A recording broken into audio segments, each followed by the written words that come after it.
नमस्कार दोस्तों, स्वागत है आपका स्टडी फॉर सिविल सर्विसेज में। यदि स्टडी फॉर सिविल सर्विसेज के छात्र हैं तो ये वाला टेलीग्राम जरूर ज्वाइन करके रखिए।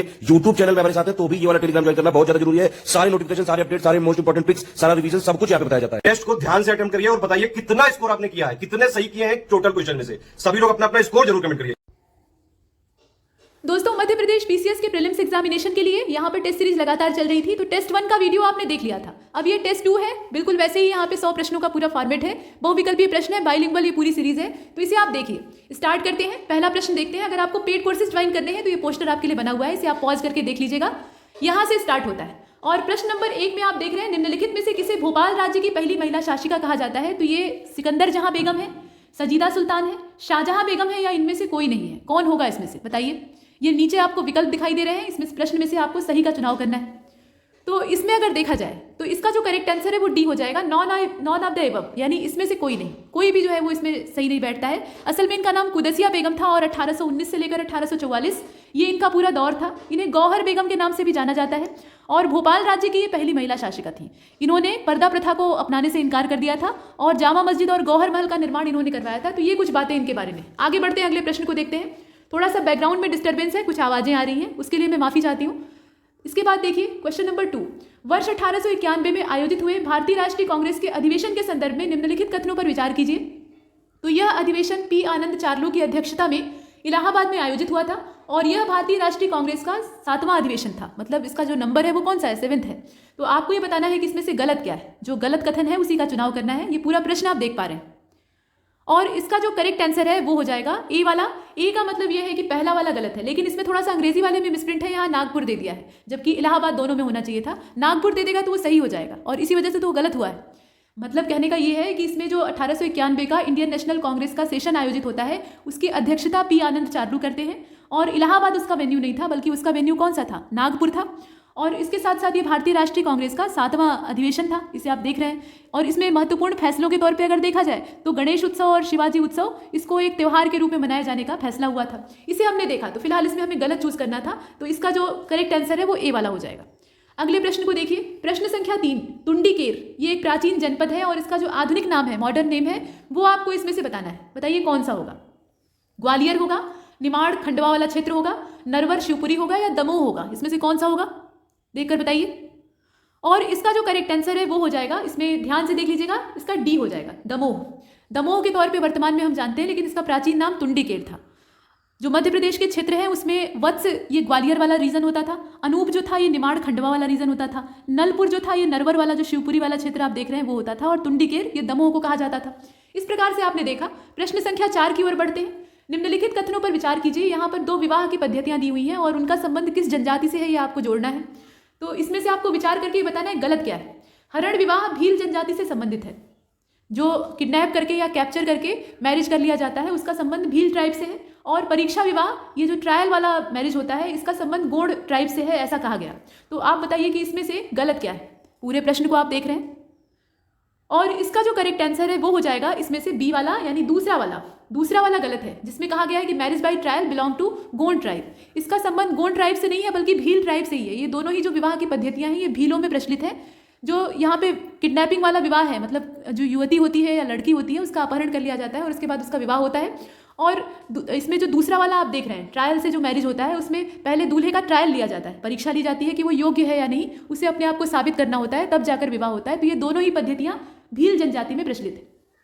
इसका करेक्ट आंसर बी वाला हो जाएगा। इसके बाद आगे बढ़ते हैं, प्रश्न संख्या 5 को देखते हैं। तो यहाँ पर सांस्कृतिक समारोह यानी कल्चरल फेस्टिवल और फेस्टिवल का प्लेस दिया हुआ है। सभी इसमें करेक्टली मैच है, सिर्फ एक गलत है और जो गलत है वही आपको चूज करना है। तो अमीर खां समारोह है या सम्मेलन आप कह सकते हैं, उसका जो प्लेस दिया है वो इंदौर दिया है, यहाँ आप देख रहे हैं। लोक रंग समारोह ये भोपाल का है, तुलसी समारोह चित्रकूट का है और कालिदास का जो समारोह है ये सतना का है। अब इसमें से गलत क्या है बताइए। पूरा प्रश्न आप देख पा रहे हैं। देखिए इसका जो करेक्ट आंसर है वो डी हो जाएगा, कालिदास समारोह सतना। ये वाली जो लोकेशन है ये गलत दी है, ये उज्जैन में मनाया जाता है। इसका जो लोकेशन है वो उज्जैन होगा। प्रतिवर्ष इसका आयोजन होता है। संगीत, नृत्य, कला और साहित्य से इसका संबंध है और इस समारोह में कालिदास पुरस्कार भी दिया जाता है, ये इसकी खास बात है। तो डी वाला इसमें गलत है, बाकी सब सही है। अगले प्रश्न को देखते हैं। तो प्रश्न संख्या 6 में यहाँ देखिए, निम्नलिखित में से कौन सा गीत भूरिया आदिवासी लिंगदेव को प्रसन्न करने के लिए गाते हैं। जो भूरिया ट्राइब है वो इसमें कौन से गीत को गाती है जो कि लिंग देव की उपासना में गाया जाता है। ये ककसार पाटा है, पंथी गीत है, राउत गीत है, या इसमें से कोई नहीं है, कौन सा होगा। इसे अच्छे से देख लीजिएगा। और इसका जो करेक्ट आंसर है वो ए हो जाएगा, कक्सार पाटा, ये इसका राइट आंसर होगा। कक्सार पाटा ये भूरिया आदिवासियों का गीत है और लिंग देव को प्रसन्न करने के लिए गाते हैं। पंथी गीत जो आप नीचे देख रहे हैं बी वाले ऑप्शन में, वो सतनामी संप्रदाय का है और इसमें नाच भी होता है साथ में। साथ ही साथ कार्तिक महीने की जो शुक्ल पक्ष की एकादशी होती है, वहाँ से 10 दिवसीय एक उत्सव प्रारंभ होता है जिसमें कि नृत्य गीत गाया जाता है, नाचते हैं, गाते हैं, तो वो सब चीज़ें हैं। फिलहाल इसका करेक्ट आंसर ए वाला होगा। अगले प्रश्न को देखते हैं। निम्नलिखित में से कौन सी एक हरिशंकर परसाई की कृति नहीं है? हरिशंकर परसाई जी के द्वारा लिखी हुई जो कृतियां हैं उसमें से कोई एक इनकी कृति नहीं है, कौन सी है? तट की खोज, भूत के पांव पीछे, जैसे उनके दिन फिरे और युग चरण, कौन सा होगा जो कि इनका लिखा हुआ नहीं है? तो इसमें अगर आप देखिए तो डी वाला जो है वो इनके द्वारा नहीं लिखा गया है। बाकी जितने इसमें रचनाएं आपको दिखाई दे रही है ये तीनों ही हरिशंकर परसाई जी की रचना है। ठीक है, युग चरण ये जो है ये प्रसिद्ध साहित्यकार माखनलाल चतुर्वेदी की रचना है, उनका एक काव्य ग्रंथ है। और तट की खोज, भूत के पांव पीछे, जैसे उनके दिन फिरे, ये हरिशंकर परसाई की कृति है और इनका जन्म होता है 22 अगस्त 1924 को मध्य प्रदेश का जो होशंगाबाद जिला है वहाँ पर। और इन्होंने वसुधा नाम की जो साहित्यिक पत्रिका थी, मासिक पत्रिका थी, उसका संपादन किया था। इसके साथ साथ इन्हें पद्मश्री साहित्य अकेडमी पुरस्कार, इस प्रकार का जो सम्मान होता है वो प्राप्त हुआ था। इसके अलावा मध्य प्रदेश सरकार जो है वो शिखर सम्मान और शरद जोशी सम्मान ये भी इन्हें देती है।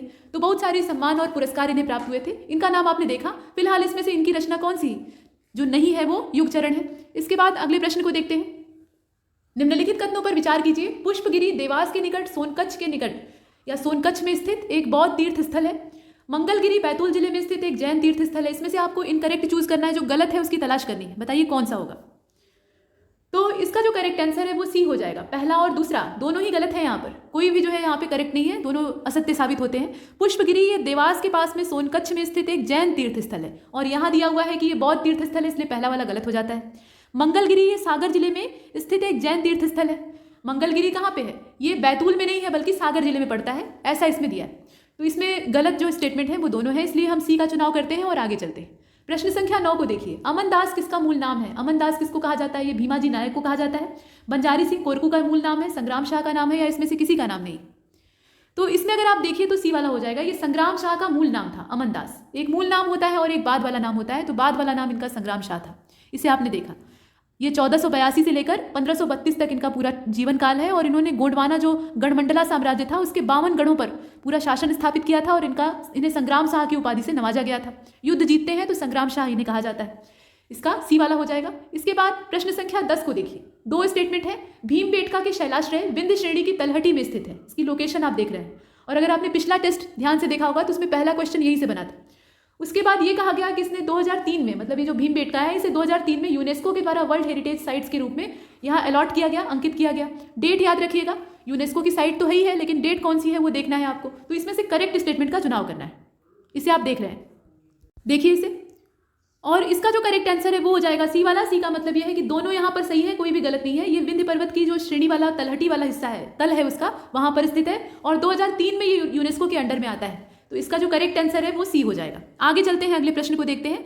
भीमबेटका ये पाषाणकालीन एक शैलाश्रय के तौर पे देखा जाता है और यूनेस्को के द्वारा 2003 में इसे वर्ल्ड हेरिटेज साइट की जो लिस्ट है उसमें शामिल किया जाता है। और शिकार वाली जो इकोनॉमी थी, मतलब मनुष्य पहले शिकारी था, आखेट करता था और उसी से अपनी आजीविका का संचार करता था, ये सब प्रमाण यहाँ से प्राप्त होते हैं। जो चित्र बने हैं उससे हम ये जानते हैं। आगे बढ़ते हैं, अगले प्रश्न को देखते हैं। प्रश्न संख्या 11। वह शिलालेखों को जारी करने वाले पहले शासक थे। मैसूर से उनके शिलालेखों की अधिकतम संख्या की खोज की गई है और उनके अधिकांश जो संस्करण है वो ब्राह्मी लिपि में रचे गए हैं। ये पूरा स्टेटमेंट है। अब ये किस व्यक्ति के बारे में है, वो शासक को आपको यहाँ संदर्भित करना है। वो एक राजा था। कौन सा राजा था बताइए?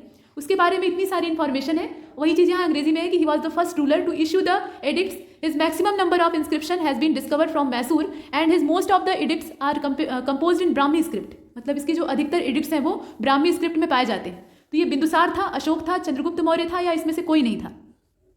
तो इसमें आप जानते हैं कि कौन होगा। ये अशोक महान का के बारे में बात हो रही है, जिनके की अधिकतर अभिलेख जो है वो ब्राह्मी लिपि में पाए गए हैं। कुछ जो एकदम सीमावर्ती पश्चिमी प्रांत में है वो अरमाइक भाषा और जो खरोष्ठी भाषा है उसमें पाए गए हैं। फिलहाल इसमें देखिए, यहाँ आप देख रहे हैं जो अशोक के क्षेत्र के शिलालेख थे। मौर्य साम्राज्य का ये भारतीय सम्राट था, महान शासक था। 269 ईसा पूर्व से लेकर 232 ईसा पूर्व तक लगभग ये शासन करता है और जितने भी भारतीय उपमहाद्वीपीय क्षेत्र थे उस पर इसका साम्राज्य रहता है। और अशोक के जो शिलालेख थे उनको पहली बार 1837 में जो जेम्स प्रिंसेप नाम के इतिहासकार थे वो इसे डिकोड करते हैं, यानी पढ़ने में सफलता प्राप्त करते हैं। और प्राकृत ये अशोक के शिलालेखों की मूल लिपि थी, मतलब एकमात्र नहीं थी। ठीक है, तो इसका बी वाला आंसर हो जाएगा। आगे चलते हैं। क्वेश्चन नंबर 12 में लिस्ट दी हुई है, उसे आपको मिलान करना है और बताना है कि कौन सा इसमें से कोड सही होगा। तो एक तरफ जो सिंधु घाटी सभ्यता के स्थल हैं वो दिए हुए हैं, यानी इंडस वैली सिविलाइजेशन की जो साइट्स हैं वो दी हैं, और दूसरी तरफ इंपॉर्टेंट फाइंडिंग्स दी हुई हैं, तो इसे मिलान कर लीजिएगा। देखिए, रंगपुर है, लोथल है, सुरकोटदा है और धौलावीरा है। यहाँ पे जो महत्वपूर्ण खोज की जाती है उसमें घोड़े की हड्डियों के साक्ष्य है, अद्वितीय जल प्रबंधन है, चावल की खेती का प्रमाण प्राप्त होता है और चावल की भूसी के साक्ष्य प्राप्त हुए हैं। इस प्रकार से दिया है। तो बताइए इसमें से कौन सा किससे मेल खाएगा। पूरा प्रश्न आप देख रहे हैं और इसका जो करेक्ट आंसर है वो 12वीं का आप देख लीजिए अच्छे से। ए वाला हो जाएगा, तीसरा चौथा पहला दूसरा, ये इसका मिलान करने का तरीका होगा। और आइए इसके हिसाब से इसे मिला लेते हैं। तीसरा चौथा पहला दूसरा, ये इसका राइट आंसर है। ए वाले को हमने चुना है। रंगपुर जो है इसकी खुदाई वर्ष 1953 में होती है। रंगपुर के बारे में अगर देखा जाए तो 1953 में इसका एक्सकवेशन होता है और SR बिस्ट के द्वारा इसको खोजा गया था। महार नदी के तट पर, गुजरात वाला क्षेत्र इसका होता है, इसे आप देख रहे हैं। उसके बाद लोथल की अगर बात की जाए तो इसकी खुदाई होती है 1953 में ही, और SR राव के द्वारा जो भोगवा का तट है, भोगवा नदी का, वहाँ पे गुजरात क्षेत्र में इसकी खोज होती है, उत्खनन होता है। इसके बाद सुरकोटदा को आप जानते हैं कि गुजरात का जो कच्छ क्षेत्र है वहाँ पे JP जोशी के द्वारा इसकी खुदाई की जाती है। धौलावीरा की अगर बात की जाए तो 1985 से 1990 का जो समय है उसमें MS वत्स के द्वारा, इसके अलावा BB लाल का इसमें नाम आता है और राव साहब भी थे, इन्होंने इसको खोजा था, कच्छ गुजरात वाला जो क्षेत्र था। तो इस प्रकार की इसकी लोकेशन है। अब यहाँ जो साक्ष्य प्राप्त होते हैं उसे मिला लीजिए तो रंगपुर का कौन सा हो जाएगा, चावल की खेती का साक्ष्य यहाँ से मिलता है। लोथल को अगर देखा जाए तो इसमें चावल की भूसी के प्रमाण प्राप्त होते हैं। सुरकोटदा को अगर देखें तो इसका संबंध घोड़े की हड्डियों के साक्ष्य से है, घोड़े की अस्थियां यहाँ से पाई गई हैं। अब बचता है धौलावीरा, तो यहाँ से अद्वितीय जो जल प्रबंधन है यानी यूनिक वाटर मैनेजमेंट वो दिखाई देता है। आगे बढ़ते हैं, अगले प्रश्न को देखते हैं। प्रश्न संख्या 13, निम्नलिखित में से कौन सा बलबन के शासनकाल से संबंधित नहीं है। जो गुलाम वंश था, मतलब पूरा सल्तनत काल का, दिल्ली सल्तनत का समय था, उसमें इल्तुतमिश के बाद जितने भी उसके सक्सेसर होते हैं उनको दल चालीसा का शिकार होना पड़ता है और अंत में जब इसमें स्थायीपना आता है या स्थायित्व आता है तो बलबन का साम्राज्य स्थापित होता है, जो कि दल चालीसा का ही एक मेंबर था। इसने लंबे राजनीतिक अनुभव को अर्जित किया था और उसी के आधार पर यह शासन करता है, कठोर शासन रहता है। तो इसने सजदा और पैबोस की जो प्रणाली है उसको शुरू किया था।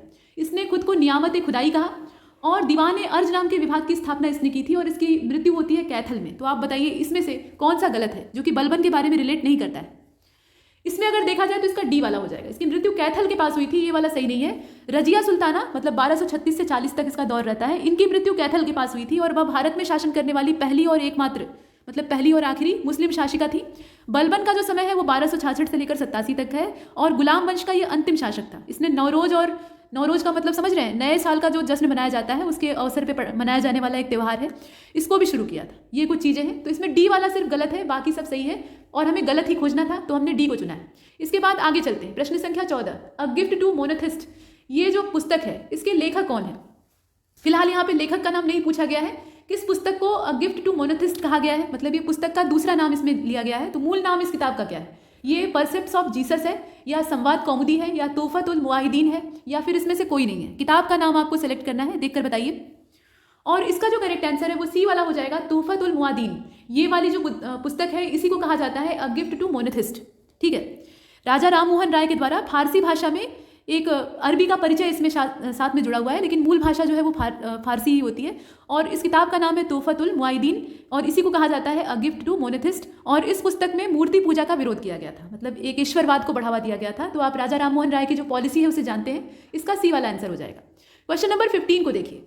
यहाँ पर कृण्वंतो विश्वमार्यम ये एक शब्द है, मतलब एक स्लोगन टाइप का है और इसका संबंध किससे है, किस संप्रदाय से है, ये आपको बताना है। तो ब्रह्म समाज का ये आदर्श वाक्य है, प्रार्थना समाज से इसका संबंध है या फिर जो साधारण ब्रह्म समाज था उससे संबंध है या आर्य समाज से इसका संबंध है, देखकर बताइए। और इसका कनेक्शन है आर्य समाज से, दयानंद सरस्वती के द्वारा स्थापित आर्य समाज, उससे इसका संबंध है, वही इसका ध्येय वाक्य है। ठीक है, आर्य समाज एक ईश्वरवादी हिंदू सुधार आंदोलन के तौर पे देखा जाता है। वेदों के पूरे मार्गदर्शन पे अमल करने के लिए कहते हैं, वेदों की ओर लौटो, ये इनका नारा था। और 10 अप्रैल 1875 को दयानंद सरस्वती के द्वारा इसकी स्थापना की जाती है। ये सब चीज़ें हैं। मूर्ति पूजा का यहाँ भी विरोध होता है, ये आप जानते ही हैं। इसके बाद क्वेश्चन नंबर 16, गर्मियों की शुरुआत होते ही एक सुबह तनु ने अपनी सहेली सोनम के घर जाने की योजना बनाई। दोपहर में जब वह सोनम के घर पहुंची तो उसे पता लगा कि सोनम 2 दिन पहले ही अपनी बड़ी बहन के घर चली गई थी। तनु ने सोनम की माँ से पूछा कि सोनम किस शहर में गई है। तो सोनम की माँ ने बताया कि सोनम उस शहर में गई हुई है जहाँ पे मुगल शासक अकबर का मकबरा स्थित है। तो तनु यह जानने के बाद अपने घर वापस आ गई। तो आपको यह बताना है कि सोनम कहाँ पर चली गई, लोकेशन बतानी है। वो स्थान वही है जहां पर मुगल शासक अकबर का मकबरा स्थित है। ये मैनपुर का जो पश्चिम वाला शहर है वहां पे है, या फिर जयपुर के उत्तर में एक शहर में है, या लखनऊ के दक्षिण में एक शहर में है, या ग्वालियर के पूर्व में एक शहर में है। मतलब जो विकल्प दिए हैं उसे आप देख रहे हैं, in the city west of Mainpuri, या फिर city in north of Jaipur, या लोकेटेड साउथ ऑफ लखनऊ, या लोकेटेड ईस्ट ऑफ ग्वालियर। इसमें से कौन सा विकल्प होगा, इसे देख लीजिएगा। और इसका जो करेक्ट आंसर है वो ए हो जाएगा, मैनपुरी के पश्चिम में स्थित एक शहर में वो गई हुई है। इस प्रकार की इसकी लोकेशन है। अकबर का मकबरा एक महत्वपूर्ण मुगल वास्तुशिल्प की कृति माना जाता है और इसका निर्माण 1605 से 1613 के बीच में करवाया जाता है, जहांगीर के द्वारा करवाया जाता है। और यह आगरा का जो एक उप क्षेत्र है सिकंदरा, वहां पर स्थित है। तो सिकंदरा वाली लोकेशन यहाँ फिट कहाँ बैठती है, ये जो मैनपुरी के पश्चिम में शहर है उसके हिसाब से सही बैठती है। और करीब जो इसमें जमीन पूरी कवर की गई है वो 119 एकड़ के आसपास है, ये आपने देखा। इसके बाद अगले प्रश्न को देखिए, प्रश्न संख्या 17। निम्नलिखित घटनाओं पर विचार कीजिए और उन्हें क्रोनोलॉजिकल ऑर्डर में अरेंज कीजिए। तो बीजापुर के आदिलशाही सुल्तान से गोवा पर कब्जा किया गया, मतलब गोवा छीन लिया गया। भारत में वास्को डी गामा का दूसरी बार भारत आगमन होता है, पहली बार आता है, उसके बाद जब दोबारा आता है तो वो डेट, उसके बाद जो ब्लू वाटर पॉलिसी है उसका परिचय या उसका इंट्रोडक्शन, साथ ही साथ पहले कारखाने की स्थापना। ये पुर्तगालियों के विषय में जितने भी स्टेटमेंट है सभी पुर्तगालियों के बारे में है, उसको आपको अरेंज करना है कि कौन सा पहले होता है कौन सा बाद में होता है, इसे देख लीजिएगा।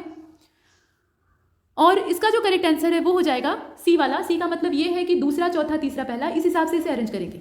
मतलब बीजापुर के जो आदिलशाही सुल्तान है उनसे गोवा छीन लिया गया, ये 1510 की बात है। इसकी डेट कौन सी है, 1510 है। उसके हिसाब से वास्को डी गामा दोबारा भारत कब आता है, ये 1502 में आता है। और जो ब्लू वाटर पॉलिसी है उसका 1505 है, आप जानते ही इसे आपने पढ़ा होगा।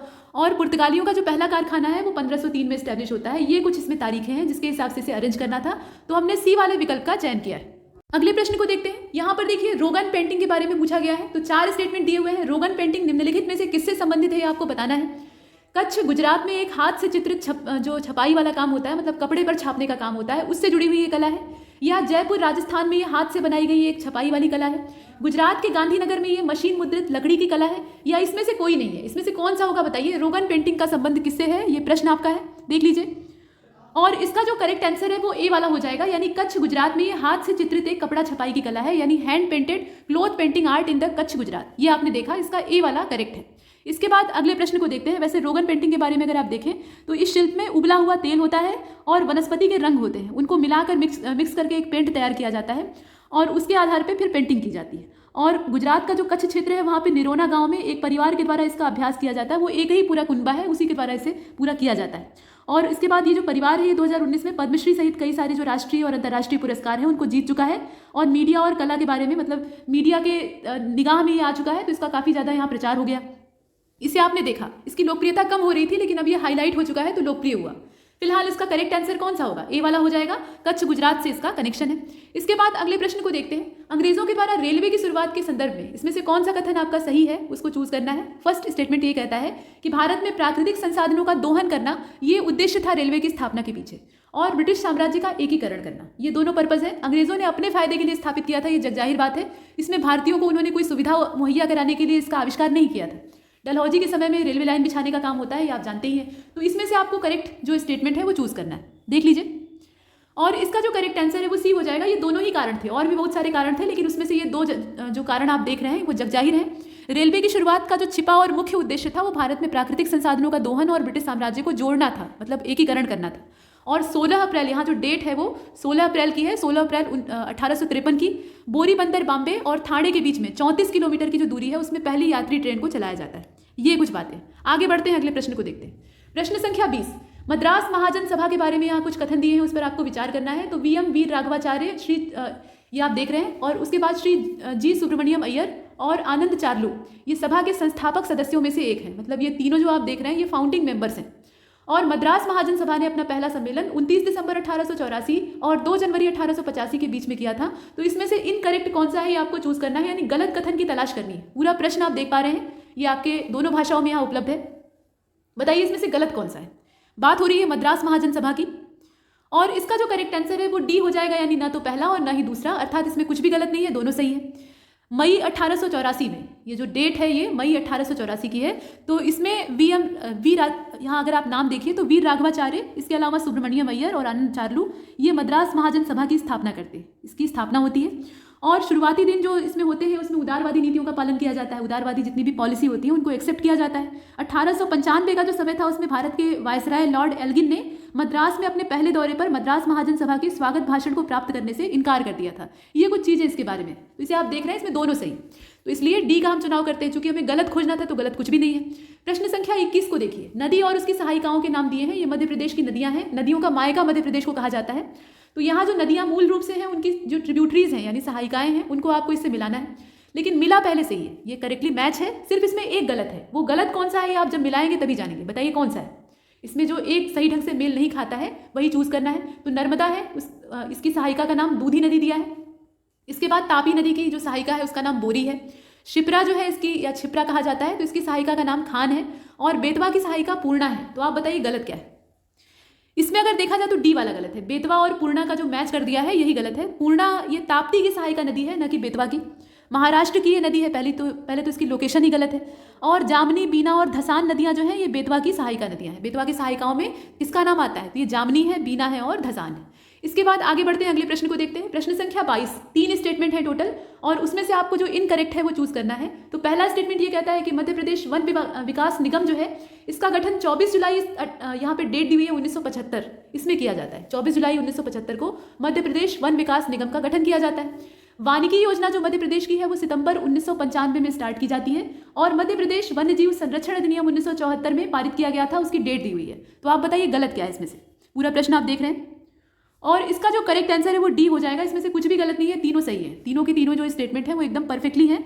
इसमें 1976 की जो डेट थी उसमें मध्य प्रदेश में एक विशेष वानिकी योजना को शुरू किया जाता है, और 24 जुलाई 1975 को जो वन विकास निगम है उसका गठन होता है, डेट सही है। और जो वानिकी योजना है ये 1995 में शुरू की गई थी, मध्य प्रदेश वानिकी योजना। और वन्यजीव संरक्षण अधिनियम 1974 में पारित किया गया था। ये सभी राज्य स्तर के हैं, देश स्तर के नहीं है, इसे आप देख रहे हैं। तो इसका जो डी वाला ऑप्शन है वही सही होगा, क्योंकि हमें इसमें गलत खोजना था, तो गलत कुछ भी नहीं है। अगले प्रश्न को देखते हैं। निम्नलिखित कथनों पर विचार कीजिए। तो यहाँ 2 स्टेटमेंट है। पहला है कि जलवायु को वायुमंडल की क्षणिक स्थिति के रूप में देखा जाता है। जलवायु जो किसी स्थान की होती है उसको वायुमंडल की एक टेम्पररी कंडीशन के तौर पे देखा जाता है, ये कहा गया। और उसके बाद ये कहा गया कि मौसम का तात्पर्य जलवायु की औसत स्थितियों से है, जो कि समय की लंबी अवधि के कारण होती है। तो इसमें से आपको सही कथन का चुनाव करना है। ये पूरा प्रश्न आप देख पा रहे हैं, इसमें से जो सही हो वो चूज करिएगा। प्रश्न देख लीजिए, और इसका जो करेक्ट आंसर है वो डी हो जाएगा। इसमें न तो पहला सही है और न ही दूसरा सही है, इसीलिए हम डी का चुनाव करते हैं, नाइदर 1 नॉर 2। तो फिर सही क्या है। मौसम को अगर देखा जाए तो वातावरण की जो क्षणिक स्थिति होती है उसके तौर पे से जाना जाता है। मौसम बदल रहा है, तो मौसम बदल रहा है इसका मतलब क्या है कि मौसम स्थिर नहीं है, वो क्षणिक है। लेकिन जो जलवायु होती है वो एक लंबे समय तक बनी रहने वाली स्थिति होती है, और जब इसमें बदलाव आते हैं तो इसका प्रभाव उस क्षेत्र के जीवधारियों पर पड़ता है, जैसा कि इस समय पड़ रहा है। बहुत तेजी से जलवायु परिवर्तन हो रहा है। और इसके बाद मौसम परिवर्तन जो है वो बहुत जल्दी होता है, 1 दिन में बदल सकता है, 1 घंटे में बदल सकता है, ये भी होता है। और जो जलवायु होती है वो कई 100 वर्षों के अंतराल में चेंज होती है, बदलती है। वो प्राकृतिक प्रक्रिया है, लेकिन उसमें समय लगता है, ये चीज़ है। और उसके साथ साथ आप देखें तो जो अक्षांश है, मतलब अक्षांश और देशांतर रेखाओं के बारे में आपने पढ़ा है, तो अक्षांशीय विस्तार पर ये निर्भर करती है, ऊंचाई पर निर्भर करती है, समुद्र के पास वाला स्थान कौन सा है, दूर वाला स्थान कौन सा है, इस पर भी क्लाइमेट डिपेंड करता है। तो इसमें कुछ भी सही नहीं है, इसलिए हमने डी को चुना है। अगले प्रश्न को देखते हैं। मध्य प्रदेश में पाए जाने वाले जो खनिज हैं उनके संदर्भ में कुछ कथन दिए हैं, उस पर आपको विचार करना है। तो कॉपर, आग्नेय और जो कायांतरित चट्टान है उनमें पाया जाता है। कॉपर की जो यहाँ पे फाउंडिंग होती है वो कहाँ पे होती है, इग्नियस रॉक्स में होती है और मेटामॉर्फिक में होती है। इसके बाद कोयला अवसादी चट्टानों में पाया जाता है, coal is found in sedimentary rocks. और जो चूना पत्थर है वो यहाँ नीचे आप नाम देख रहे हैं, कैलकेरियस चट्टानों में पाया जाता है। जो कैलकेरियस रॉक्स हैं उनमें लाइम स्टोन पाया जाता है, ऐसे दिया हुआ है। तो आप बताइए कि मध्य प्रदेश के जो खनिज हैं उनके बारे में इसमें से सही कौन सा है। 3 स्टेटमेंट आपने देखे, और इसका जो करेक्ट आंसर है वो डी हो जाएगा, यानी पहला, दूसरा और तीसरा तीनों सही है, इसमें कुछ भी गलत नहीं है। तीनों ही जो स्टेटमेंट है वो एकदम परफेक्ट है। तांबा जो है यानी कॉपर, वो आग्नेय और कायांतरित यानी जो इग्नियस और मेटामॉर्फिक रॉक्स हैं उनमें पाया जाता है। बिजली का अच्छा ये कंडक्टर है, आप जानते ही हैं। तो मध्य प्रदेश में बालाघाट जिला इसका प्रचुर भंडार है। उसके बाद कोयला की जो खदानें हैं वो विंध्य श्रेणी में पाई जाती हैं, तलछटी चट्टानें हैं, मतलब सेडिमेंट्री रॉक्स हैं। और चूना पत्थर ये कैलकेरियस चट्टानों में पाया जाता है, तो जो गोंडवाना राग क्षेत्र है वहाँ पे ये मिलता है। ये जितनी भी सेडिमेंट्री रॉक्स हैं उनमें मिलता है। तो सभी कुछ सही है, यहाँ पे डी वाला सही हो जाएगा। इसके बाद 25 को देखते हैं। कोरंडम ये प्राकृतिक ऑक्साइड है, किसका ऑक्साइड है ये आपको बताना है। कोरंडम जो है ये किसका नेचुरल ऑक्साइड है, एल्यूमिनियम का है, आयरन का है, मैग्नीज का है, कॉपर का है। कोई भी तत्व जो है वो ऑक्साइड कब बनाता है, जब वो ऑक्सीजन के साथ संपर्क करता है। तो यहाँ पर किस तत्व के बारे में कहा जा रहा है, देख लीजिए। देखिए इसका जो करेक्ट आंसर है वो एल्यूमिनियम हो जाएगा। एल्यूमिनियम का ऑक्साइड जो है उसको यहाँ पे कोरंडम के तौर पे दिखाया गया है। ये प्राकृतिक होता है, प्रकृति द्वारा निर्मित किया जाता है। और कोरंडम का उपयोग एक कीमती रत्न के रूप में किया जाता है। इसका उपयोग जो है वो सामग्री जो भी बनती है वो बहुत कठोर होती है, इसकी कठोरता, हार्डनेस ज़्यादा होती है। और ऑप्टिकल ग्लास को पीसने और धातुओं को चमकाने के लिए भी इसका इंडस्ट्रियल यूज़ किया जाता है। तो एक जेम स्टोन के तौर पे भी यूज़ होता है और इंडस्ट्री में भी यूज़ होता है, इसे आपने देखा। तो फिलहाल ये एल्यूमिनियम का एक नेचुरल ऑक्साइड है। इसके बाद अगले प्रश्न को देखें तो भारतीय रेलवे के 18 जोनों में से एक पश्चिम मध्य रेलवे जोन कब अस्तित्व में आया? इसकी जो डेट है वो आपको पता होनी चाहिए। तो यहाँ पर वेस्ट सेंट्रल रेलवे जोन की बात हो रही है। बताइए ये कब एग्जिस्टेंस में आता है? फरवरी 2003 ये डेट दी हुई है, या अप्रैल 2003, इसी प्रकार से जून और अगस्त सभी 2003 वाले ही हैं। इसमें से आपको चूज करना है। तो इसका जो करेक्ट आंसर है वो बी हो जाएगा, यानी अप्रैल 2003 इस समय ये अस्तित्व में आता है। पश्चिमी मध्य रेलवे यानी जिसे कि WCR कहा जाता है, ये 18 जोनों में से एक है और इसका मुख्यालय कहाँ पर है? जबलपुर में है। और 3 डिवीजन इसके हैं, एक तो जबलपुर रेलवे डिवीजन है, इसके अलावा भोपाल है और कोटा है। इस प्रकार से आपने देखा। आगे बढ़ते हैं। प्रश्न संख्या 27, बावनथड़ी परियोजना, अच्छा नाम है। ये किन 2 राज्यों की संयुक्त सिंचाई परियोजना है, ये आपको बताना है। नदी जब एक से ज़्यादा राज्यों में प्रवाहित होती है तो वहाँ सिंचाई परियोजनाएं भी एक से ज़्यादा राज्यों में फैल जाती हैं। तो यहाँ यूपी और बिहार की ये साझा परियोजना है, यूपी और राजस्थान की है, मध्य प्रदेश और महाराष्ट्र की है, या मध्य प्रदेश और छत्तीसगढ़ की? इसमें से कौन सा होगा?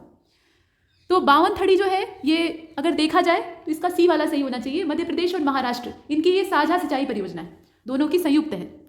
और यह परियोजना जो है इसको राजीव नगर के नाम से भी जाना जाता है। बावनथड़ी नदी पर ये बनी हुई है, इसलिए इसको बावनथड़ी सिंचाई परियोजना भी कहा जाता है। और बावनथड़ी परियोजना से मध्य प्रदेश का जो बालाघाट जिला है उसमें करीब 29,412 हेक्टेयर का जो क्षेत्र है वो सिंचित होता है, और महाराष्ट्र में 17,357 हेक्टेयर का जो क्षेत्र है वो सिंचित होता है। तो ज़्यादा लाभ किसको मिलता है? मध्य प्रदेश को मिलता है। इसके बाद अगले प्रश्न को देखते हैं। प्रश्न संख्या 28, चांदनी थर्मल पावर स्टेशन, ये इसकी लोकेशन क्या है बताना है आपको। जबलपुर है, उमरिया है, बुरहानपुर है और सिंगरौली है। इसमें से कौन सा होगा? देखकर बताइए। तो इसका जो करेक्ट आंसर है वो सी हो जाएगा, यानी बुरहानपुर इसकी एग्जैक्ट लोकेशन है, जिसे कि आप यहाँ पर देख रहे हैं। इसके बाद आगे चलते हैं। 1953 में इसको स्थापित किया गया था और इसका जो बिजली यहाँ से प्रोड्यूस होती है उसका उपयोग नेपा नगर पेपर मिल में भी किया जाता है, वहाँ पे क्रियान्वयन के लिए इस्तेमाल होता है। तो कौन सी मिल या कौन सा कारखाना या कौन सा संयंत्र कहाँ से ऊर्जा प्राप्त कर रहा है, कहाँ से रॉ मटेरियल प्राप्त कर रहा है, ये सब भी चीज़ें पूछी जाती हैं। इसके बाद अगले प्रश्न को देखते हैं। प्रश्न संख्या 29 को देखिए। निम्नलिखित कथनों पर विचार कीजिए। तो अलसी सभी प्रकार की मिट्टी में उगाई जाती है, अलसी यानी जिसे कि तीसी कहा जाता है। ये एक तिलहन है, तो ये सभी प्रकार की सॉइल जो है उनमें पैदा हो सकता है। मध्य प्रदेश में अलसी एक महत्वपूर्ण रबी की फसल है, ध्यान दीजिएगा, ये रबी की फसल है ऐसा दिया हुआ है। तो इसमें से असत्य कथन का आपको चुनाव करना है। प्रश्न देख लीजिए अच्छे से। ये बात हो रही है जो फ्लैक्स सीड होता है उसके बारे में।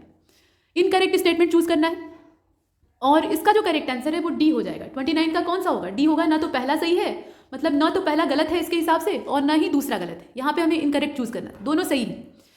अगर अलसी के बारे में देखा जाए तो ये एक मुख्य तिलहन फसल है और सभी प्रकार की मिट्टियों में ये पैदा हो सकती है। ये मध्य प्रदेश में भरपूर बहुतायत पैदा होती है और समशीतोष्ण जलवायु वाले जो क्षेत्र होते हैं वहाँ पे खाद्य और फाइबर फसल के तौर पे भी इसे यूज़ किया जाता है। और अलसी से बने हुए जो कपड़े हैं फाइबर के तौर पे यूज़ किया जाता है, तो सूत तैयार होता है। तो इससे बने हुए जो वस्त्र होते हैं उनको पश्चिमी देशों में लिनेन के रूप में जाना जाता है। इसका नाम याद रखिएगा, लिनेन। और पारंपरिक रूप से चादरें, इसके अलावा जो अंडर क्लॉथ है उसके तौर पर इसे यूज़ किया जाता है। ये सब कुछ खास बातें इसके बारे में है, तो डी वाला सही। इसके बाद 30 को देखिए। निम्नलिखित में से कौन सा गलत तरीके से मेल खाता है, यानी इनकरेक्टली मैच कौन सा है वो आपको ढूंढना है। तो यहाँ ग्रामोद्योग निगम प्रोजेक्ट कारखाना आदि दिया हुआ है, उसकी लोकेशन दी है। तो एमपी खादी ग्रामोद्योग ये जो है ये इसकी लोकेशन है भोपाल।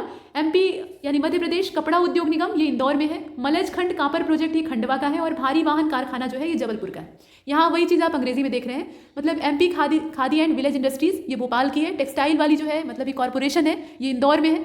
मलज खंड कापर प्रोजेक्ट जो है ये खंडवा का है और हैवी व्हीकल फैक्ट्री जो है ये जबलपुर में है। इसमें से कौन सा गलत है बताइए। तो इसका जो करेक्ट आंसर है वो सी वाला हो जाएगा। मलज खंड कॉपर प्रोजेक्ट का जो स्थान दिया है खंडवा वो सही नहीं है, ये बालाघाट में है। इसकी जो लोकेशन है वो कहाँ पे है? बालाघाट में है। 1982 में इसको इस्टेब्लिश किया गया था और ये भारत का सबसे बड़ा कॉपर डिपॉजिट स्थल है, इस तौर पे भी इसे जाना जाता है। इसके बाद आगे चलते हैं, अगले प्रश्न को देखिए। क्वेश्चन नंबर 31, निम्नलिखित में से कौन सी एक मध्य प्रदेश में पाई जाने वाली अनुसूचित जनजाति नहीं है? ये बैगा है, कोरकू है, परधी है और बेड़ा है। इसमें से कौन सी नहीं है ये आपको चूज करना है। तो इसका जो करेक्ट आंसर है वो डी हो जाएगा, बेड़ा। बेदा या बेदा जो होती है ये जनजाति यहाँ पे संबंधित नहीं है। बेदा लोग ज्यादातर लद्दाख क्षेत्र में रहते हैं, इनको वेद्दा कहा जाता है, स्थानीय भाषा में वेद्दा कहते हैं, इस प्रकार से संबोधन दिया जाता है। ठीक है, तो ये लद्दाख वाले क्षेत्र में रहते हैं और संगीत के अपने पारंपरिक व्यवसाय का ये अभ्यास करते हैं। मुस्लिम धर्म मतलब इस्लाम को ये फॉलो करते हैं। हालांकि इसमें से कुछ जो है वो बुद्धिस्ट भी हैं और कुछ जो स्कॉलर हैं उनके हिसाब से ऐसा मानना है कि ये अछूत समुदाय के तौर पर माने जाते हैं, मतलब ये छुआछूत वाली जो परंपरा है उसमें इन्हें अलग थलग रखा जाता है, ये माना गया। तो डी वाला इसका करेक्ट आंसर हो जाएगा। इसके बाद आगे बढ़ते हैं। जनगणना के हिसाब से 7 वर्ष और उससे अधिक आयु का जो व्यक्ति है जो कि किसी भी भाषा में अपनी समझ के साथ पढ़ लिख सकता है उसे साक्षर माना जाता है, साक्षरता की परिभाषा। और 6 साल या उससे कम उम्र के सभी बच्चों को निरक्षर माना जाता है, भले ही वह बच्चा स्कूल जा रहा हो या पढ़ने लिखने का कौशल सीख चुका हो। तो आप बताइए इसमें से गलत क्या है। अब देखिए इसमें 7 साल से ज़्यादा या 7 वर्ष का जो व्यक्ति है वो अगर लिख पढ़ सकता है तो उसे साक्षर मानेंगे। इसका मतलब यह है कि उससे कम का रहेगा तो उसे नहीं मानेंगे। इसे आपको गलत कथन का चयन करना है, देखकर बताइएगा। और इसका जो करेक्ट आंसर है वो डी हो जाएगा। ना तो पहला गलत है और ना ही दूसरा गलत है, अर्थात दोनों सही है। इसमें जनगणना की जो यहाँ पूरी आंकड़ा है या दस्तावेज है उसके हिसाब से 7 वर्ष और उससे अधिक आयु के जो बच्चे हैं या व्यक्ति हैं, अगर वो किसी भाषा में अपनी समझ रखते हैं, कोई भी भाषा जो भारत में प्रचलित है, और उसमें पढ़ और लिख सकते हैं तो उन्हें साक्षर माना जाएगा। समझ रखना भी आवश्यक है साथ में। इसके साथ साथ उससे कम उम्र के जो बच्चे हैं उन्हें निरक्षर माना जाता है, मतलब उन्हें पढ़ा लिखा नहीं माना जाता है, भले ही वो पढ़ने लिखने का कौशल सीख चुके हों।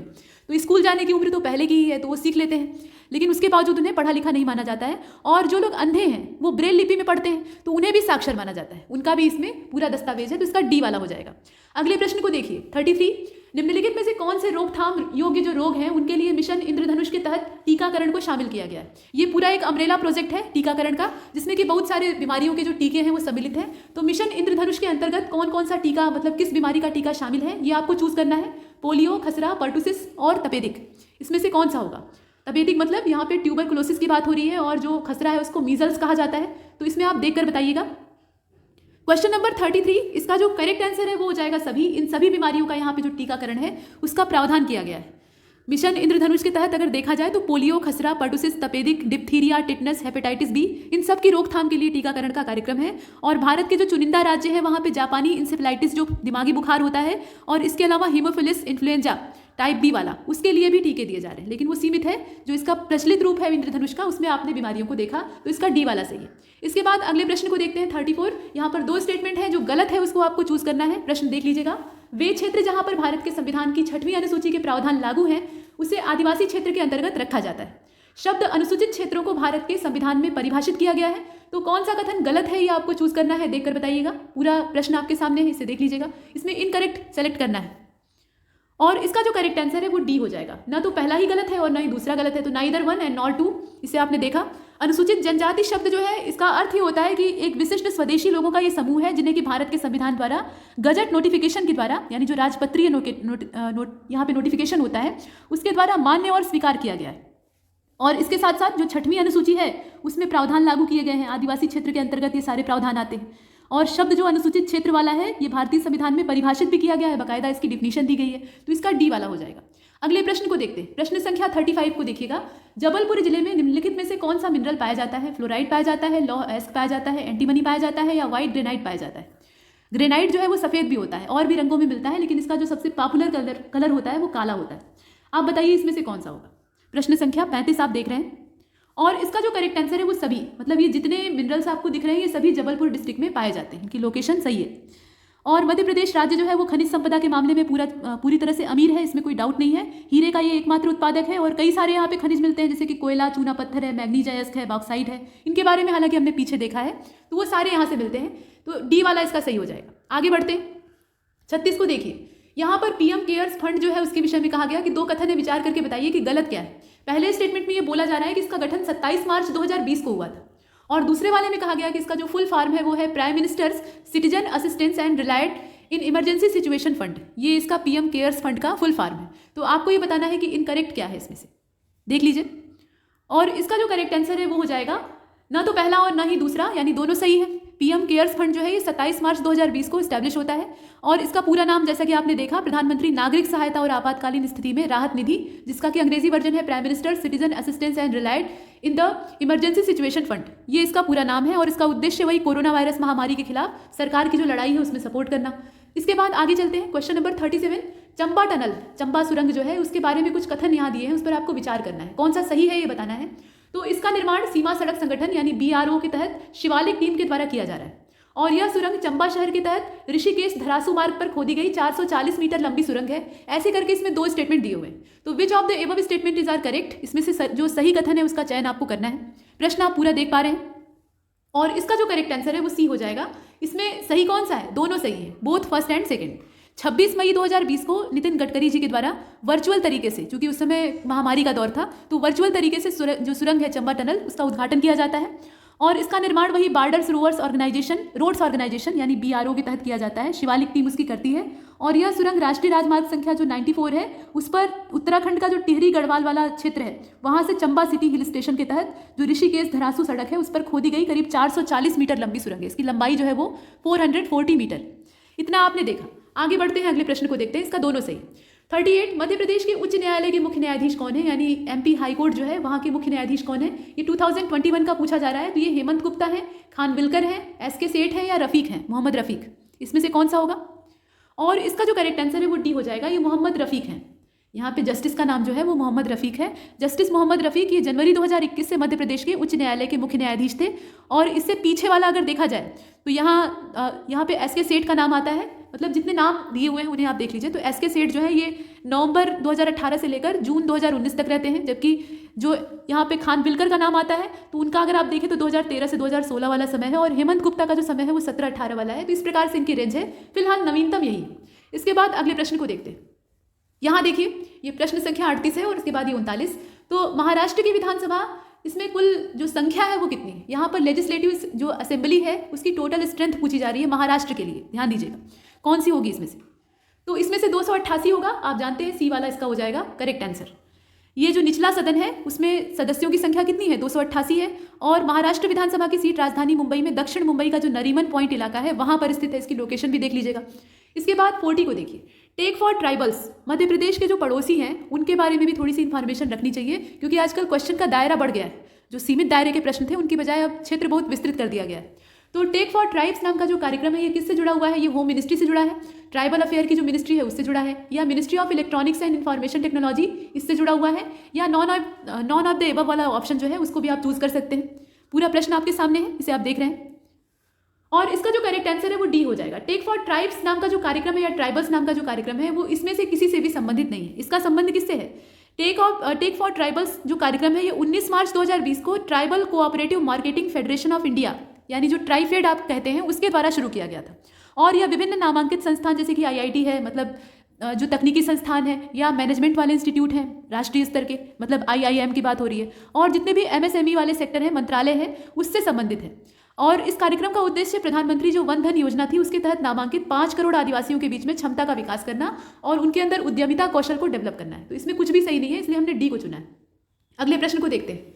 यहाँ 3 स्टेटमेंट है और इसमें आप देख रहे हैं 3 नहीं बल्कि 2 ही स्टेटमेंट है। ये पहला स्टेटमेंट है, ये दूसरा स्टेटमेंट है।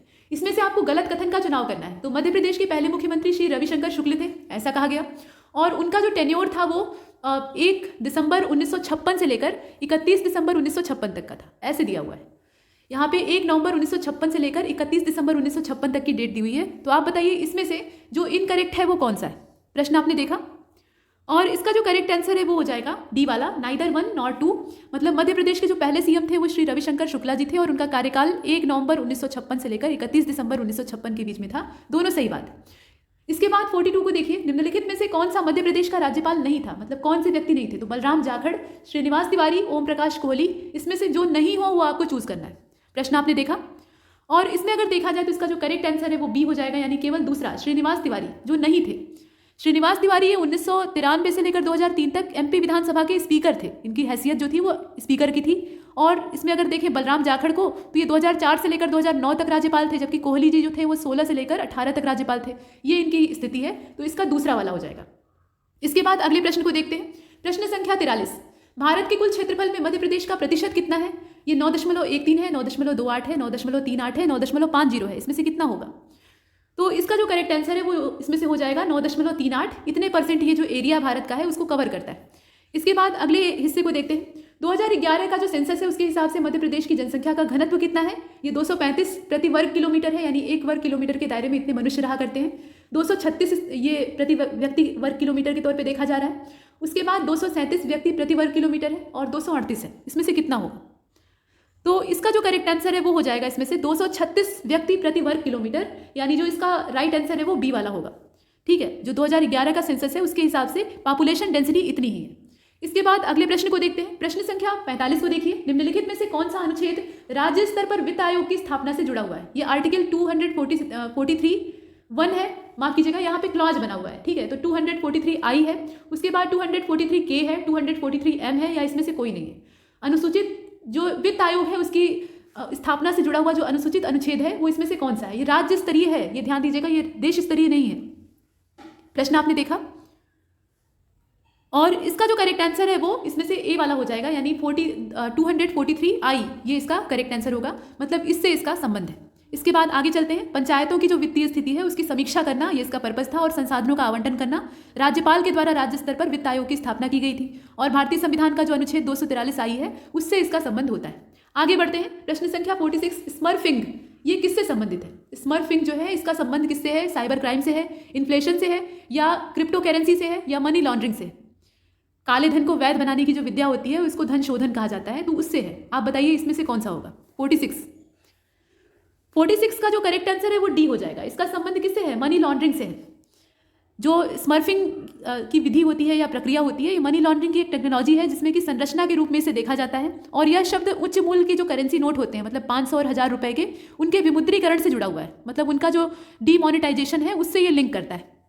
और माना जाता था कि लोग अपने पुराने जो करेंसी नोट हैं उनका इस्तेमाल करने के लिए दूसरों के जो जनधन बैंक खाते हैं उनका इस्तेमाल कर रहे हैं। तो यहाँ पर जो व्यक्ति होता था या फर्म होता था, उसे मतलब इस प्रकार का काम करने वाला जो इंसान होता था उसको मनी म्यूल या स्मर्फर के नाम से जाना जाता था, उसके लिए प्रोनाउंसिएशन यूज़ किया जाता था। तो इसका जो डी वाला ऑप्शन है वो सही है। इसके बाद 47 को देखिए। वर्तमान वित्त मंत्री मध्य प्रदेश राज्य के कौन है? ये गोविंद सिंह राजपूत हैं, देवड़ा हैं, भूपेंद्र सिंह हैं, या यादव, यहाँ पे मोहन यादव जी हैं, इसमें नाम दिया हुआ है, इसे आप देख रहे हैं। कौन से होंगे? तो इसका जो करेक्ट आंसर है वो हो जाएगा बी वाला, यानी जगदीश देवड़ा। जो इसमें करेक्ट आंसर है वो जगदीश देवड़ा हो जाएगा। ये वर्तमान में वित्त योजना और आर्थिक तथा सांख्यिकी और वाणिज्यिक मंत्री, इतने सारे प्रभारों को संभाले हुए। इसके बाद अगले प्रश्न को देखते हैं। 48वें नंबर के प्रश्न को देखिएगा। वित्तीय वर्ष 2020-21 के लिए मध्य प्रदेश के बजट के अनुमान के हिसाब से राजकोषीय घाटा ये जीएसडीपी के कितने प्रतिशत लक्षित रहने का अनुमान है? तो यहाँ पर जीएसडीपी का ये 4.8% है, 4.9 है, 4.7 है, या इसमें से कोई नहीं है? देखकर बताइए। और इसका जो करेक्ट आंसर है वो बी हो जाएगा, यानी 4.9% ये पूरा लक्षित किया गया है, मतलब इतना टारगेट बनाया गया है। इसके बाद अगले प्रश्न को देखते हैं। 49, वित्तीय वर्ष 2020-21 के लिए मध्य प्रदेश राज्य के बजट के संदर्भ में निम्नलिखित कथनों पर विचार कीजिए। तो 2019-20 में मध्य प्रदेश की जो जीएसडीपी है, स्थिर कीमतों पर उसकी विकास दर 7.6% थी, और 2019-20 में मध्य प्रदेश की प्रति व्यक्ति जो जीएसडीपी है मौजूदा कीमतों पर वो 1,09,372 रुपए थी, ऐसा इसमें बताया गया। तो आपको ये बताना है कि इसमें से इनकरेक्ट कौन सा है। यहाँ पे ग्रोथ रेट की बात की जा रही है और जो पर कैपिटा जीएसडीपी है उसके विषय में कहा जा रहा है। ये दोनों राज्य स्तरीय है, ध्यान दीजिएगा।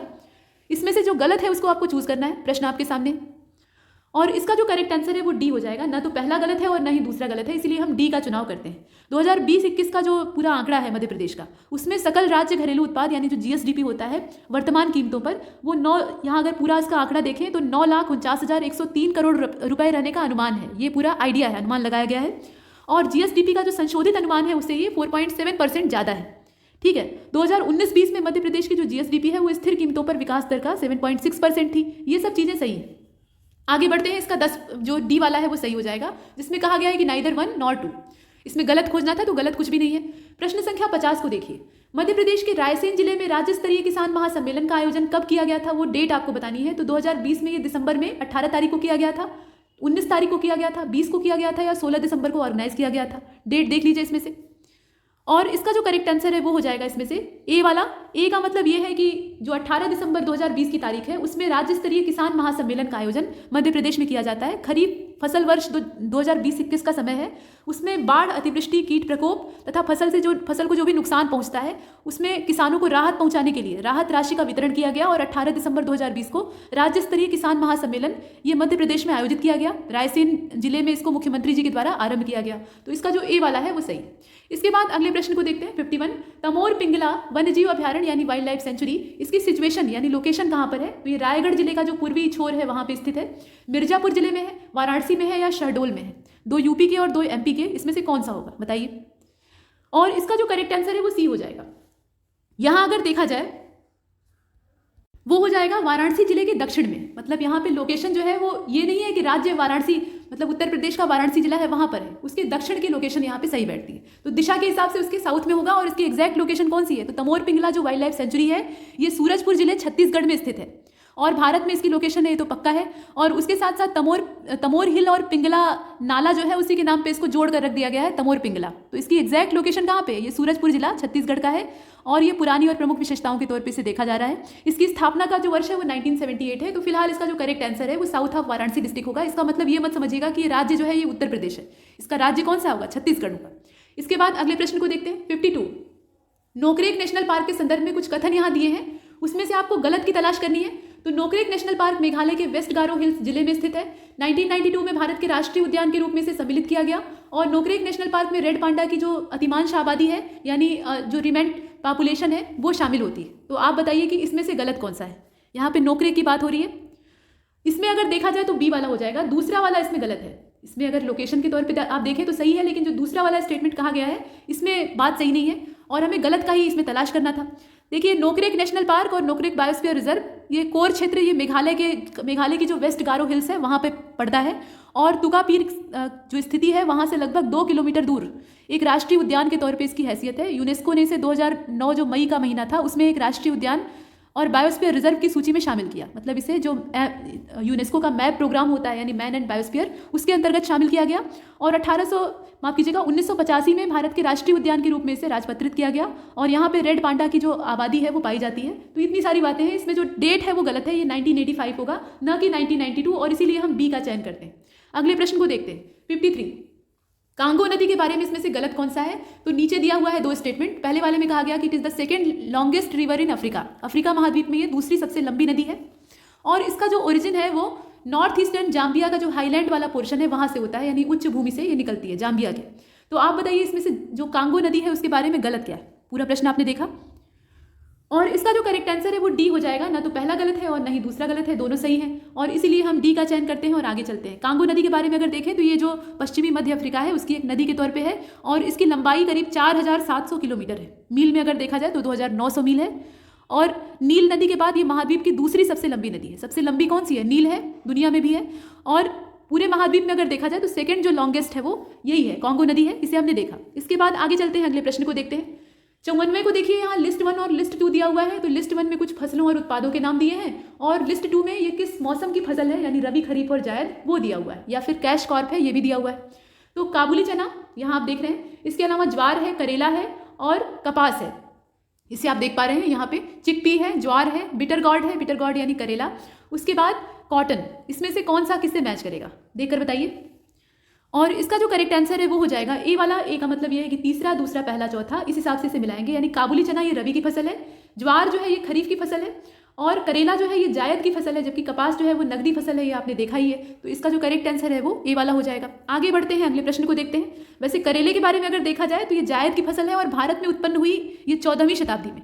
चीन का जो क्षेत्र है वहाँ पे इसकी पैदावार शुरू होती है और वहाँ से फिर ये अलग क्षेत्रों में फैलती है, इसे हमने देखा। आगे बढ़ते हैं 55 को देखिए। निम्नलिखित में से कौन भारतीय कोयले की विशेषताएं नहीं है? तो उच्च राख सामग्री यानी हाई ऐश कंटेंट या लोअर सल्फर कंटेंट, इसमें से कौन सी विशेषता नहीं है वो आपको चूज करना है। देख लीजिएगा, इंडियन कोल के बारे में कहा जा रहा है तो इसका डी हो जाएगा, ना तो पहली वाली ही और ना ही दूसरी वाली। अर्थात इसमें अगर देखा जाए तो भारतीय कोयले में राख की मात्रा बहुत ज़्यादा होती है और दुनिया के अन्य हिस्सों में 15% की तुलना में जो 35 से 45% का अमाउंट है राख का वो यहाँ पर पाया जाता है इस कोयले में। और भारतीय कोयले का जो उच्च संलयन तापमान है वो लगभग 1500 डिग्री सेल्सियस के आसपास होता है और कोयले में सल्फर की मात्रा लगभग 0.5% के आसपास होती है। तो ये चीज़ें हैं, हमने डी को चुना है। आगे बढ़ते हैं 56 को देखते हैं। 2011 का जो सेंसस है उसके हिसाब से यहाँ लिंगानुपात में जो राज्य है उनका आरोही क्रम आपको व्यवस्थित करना है। तो उत्तर प्रदेश है, महाराष्ट्र, बिहार, पश्चिम बंगाल, इस प्रकार से राज्यों के नाम दिए। इन्हें असेंडिंग ऑर्डर में आपको सेक्स रेशियो के हिसाब से अरेंज करना है। करके देखिए कौन सा पहले और कौन सा बाद में, यानी सबसे कम लिंगानुपात वाला जो है वो सबसे पहले रहेगा और सबसे ज़्यादा लिंगानुपात वाला जो है वो बाद में रहेगा। ये असेंडिंग ऑर्डर का मतलब होगा। तो इसका अगर देखा जाए तो इसमें जो इसका अरेंजमेंट है वो इसके सी के हिसाब से सही बैठता है, इसे आप देख लीजिए। और इस प्रश्न में हल्की सी मिस्टेक है, यहाँ पे आरोही नहीं बल्कि अवरोही क्रम देना चाहिए था, ये डिसेंडिंग ऑर्डर में होना चाहिए था। थोड़ा सा मिसप्रिंट है इसमें, उसे सुधार लीजिएगा और उसके बाद तब इसका उत्तर जो है वो सी हो जाएगा। मतलब इसमें अगर देखा जाए तो पश्चिम बंगाल का जो लिंगानुपात है वो कितना है, 950 है। उत्तर प्रदेश का आप जानते हैं 912 है, महाराष्ट्र का 929 है और बिहार का जो है वो 918 है। तो उसके हिसाब से आप इसे अरेंज कर सकते हैं, ठीक है। तो सी वाला हो जाएगा। यहाँ पे फिलहाल आरोही नहीं बल्कि अवरोही होगा, डिसेंडिंग ऑर्डर होगा। आगे बढ़ते हैं, अगले प्रश्न को देखते हैं। 57 को देखिए, स्पेनेशिया, यहाँ पे स्पेनेशिया है, इसका पूरा नाम है, ये वैज्ञानिक नाम दिया हुआ है, स्पेनेशिया ओलेरासिया, ये किस चीज़ का वैज्ञानिक नाम है, ये आपको बताना है। साइंटिफिक नेम ये किस चीज़ का है, लौंग का है, तुलसी का है, पालक का है या ब्रोकली का है। यहाँ पे आप देख रहे हैं स्पेनेशिया ओलेरासिया करके दिया हुआ है। तो इसका जो करेक्ट आंसर है वो हो जाएगा, इसमें से आप देख लीजिए सी वाला हो जाएगा। ये पालक का नाम है, मतलब यहाँ पे पालक को इस वैज्ञानिक नाम से, वानस्पतिक नाम से संबोधित किया जाता है। पालक एक वार्षिक सब्जी पौधा होता है, साल भर उगता है और 30 सेंटीमीटर तक ये लंबा हो सकता है, और भी लंबा हो सकता है लेकिन तब किसी काम का नहीं रहता है। और जितने भी समशीतोष्ण क्षेत्र होते हैं यानी टेम्परेट जोन होते हैं वहाँ पे इसकी खेती होती है। ताज़ा पालक जो होता है, मतलब फ्रेश यहाँ पे पालक होता है, उसमें 91% वाटर होता है, 4% कार्बोहाइड्रेट होता है, 3% प्रोटीन होता है और बाकी इसमें वसा की मात्रा बहुत नहीं के बराबर होती है। और ऐसा माना जाता है कि पालक की उत्पत्ति करीब 2000 साल पहले फारस में हुई थी और वहीं से फिर ये भारत और जो चीन वाला इलाका है वहाँ पे फैलता है। फारसी सब्जी के रूप में से करीब 647 ईस्वी जो है उसके आसपास जो प्राचीन चीन का एरिया था वहाँ पे पेश किया गया था।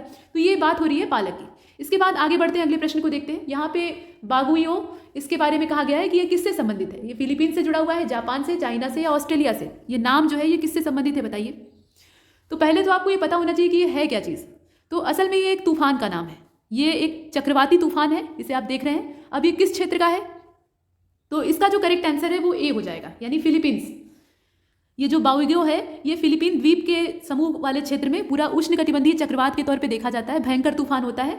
और फिलीपीन शहर का जो बाउइगो है उसके तौर पे इसका नाम रखा गया है। जुलाई 1911 में उष्णकटिबंधीय चक्रवात के दौरान 24 घंटे की बारिश का जो वर्ल्ड रिकॉर्ड है वो क्रिएट होता है, तो काफ़ी ज़्यादा ये हिंसक हो जाता है।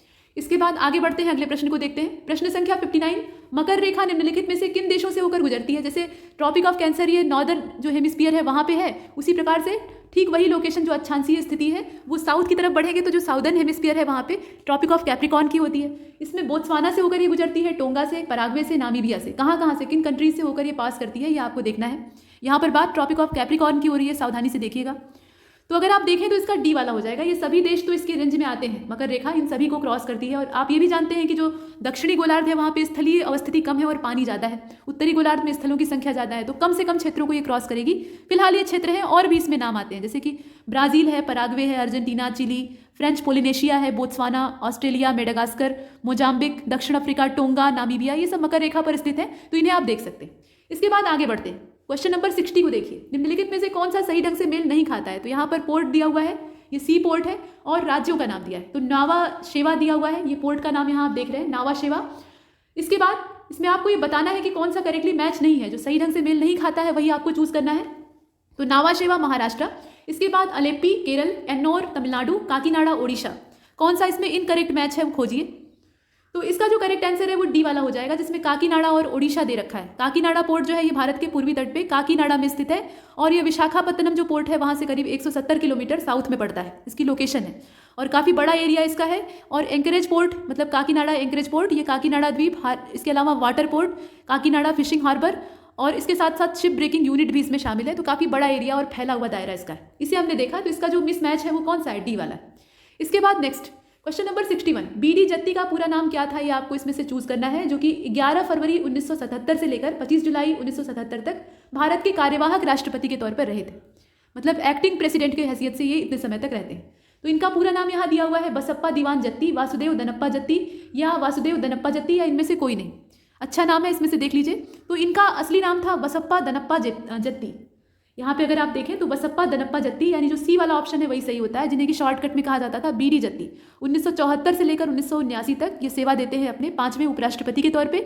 और 11 फरवरी से लेकर 25 जुलाई का जो समय था पूरा 1977 का, उसमें ये कार्यवाहक राष्ट्रपति के तौर पे काम करते हैं। इनका जन्म कर्नाटक का जो बागलकोट जिला है वहाँ पर होता है और 2002 में इनका देहांत हो जाता है। तो ये कुछ आपने देखा, इसका सी वाला सही है। अगले प्रश्न को देखते हैं 62, निम्नलिखित में से कौन सा सूचना का अधिकार अधिनियम 2005 से जुड़ा हुआ है। तो नमित शर्मा बनाम Union of India, Maneka Gandhi बनाम Union of India, Lily Thomas बनाम यूनियन ऑफ इंडिया, भारत संघ इसका मतलब है, और इनमें से कोई नहीं, अर्थात नमित शर्मा बनाम भारत संघ, मेनका गांधी बनाम भारत संघ, लिली थॉमस बनाम यूनियन ऑफ इंडिया यानी भारत संघ।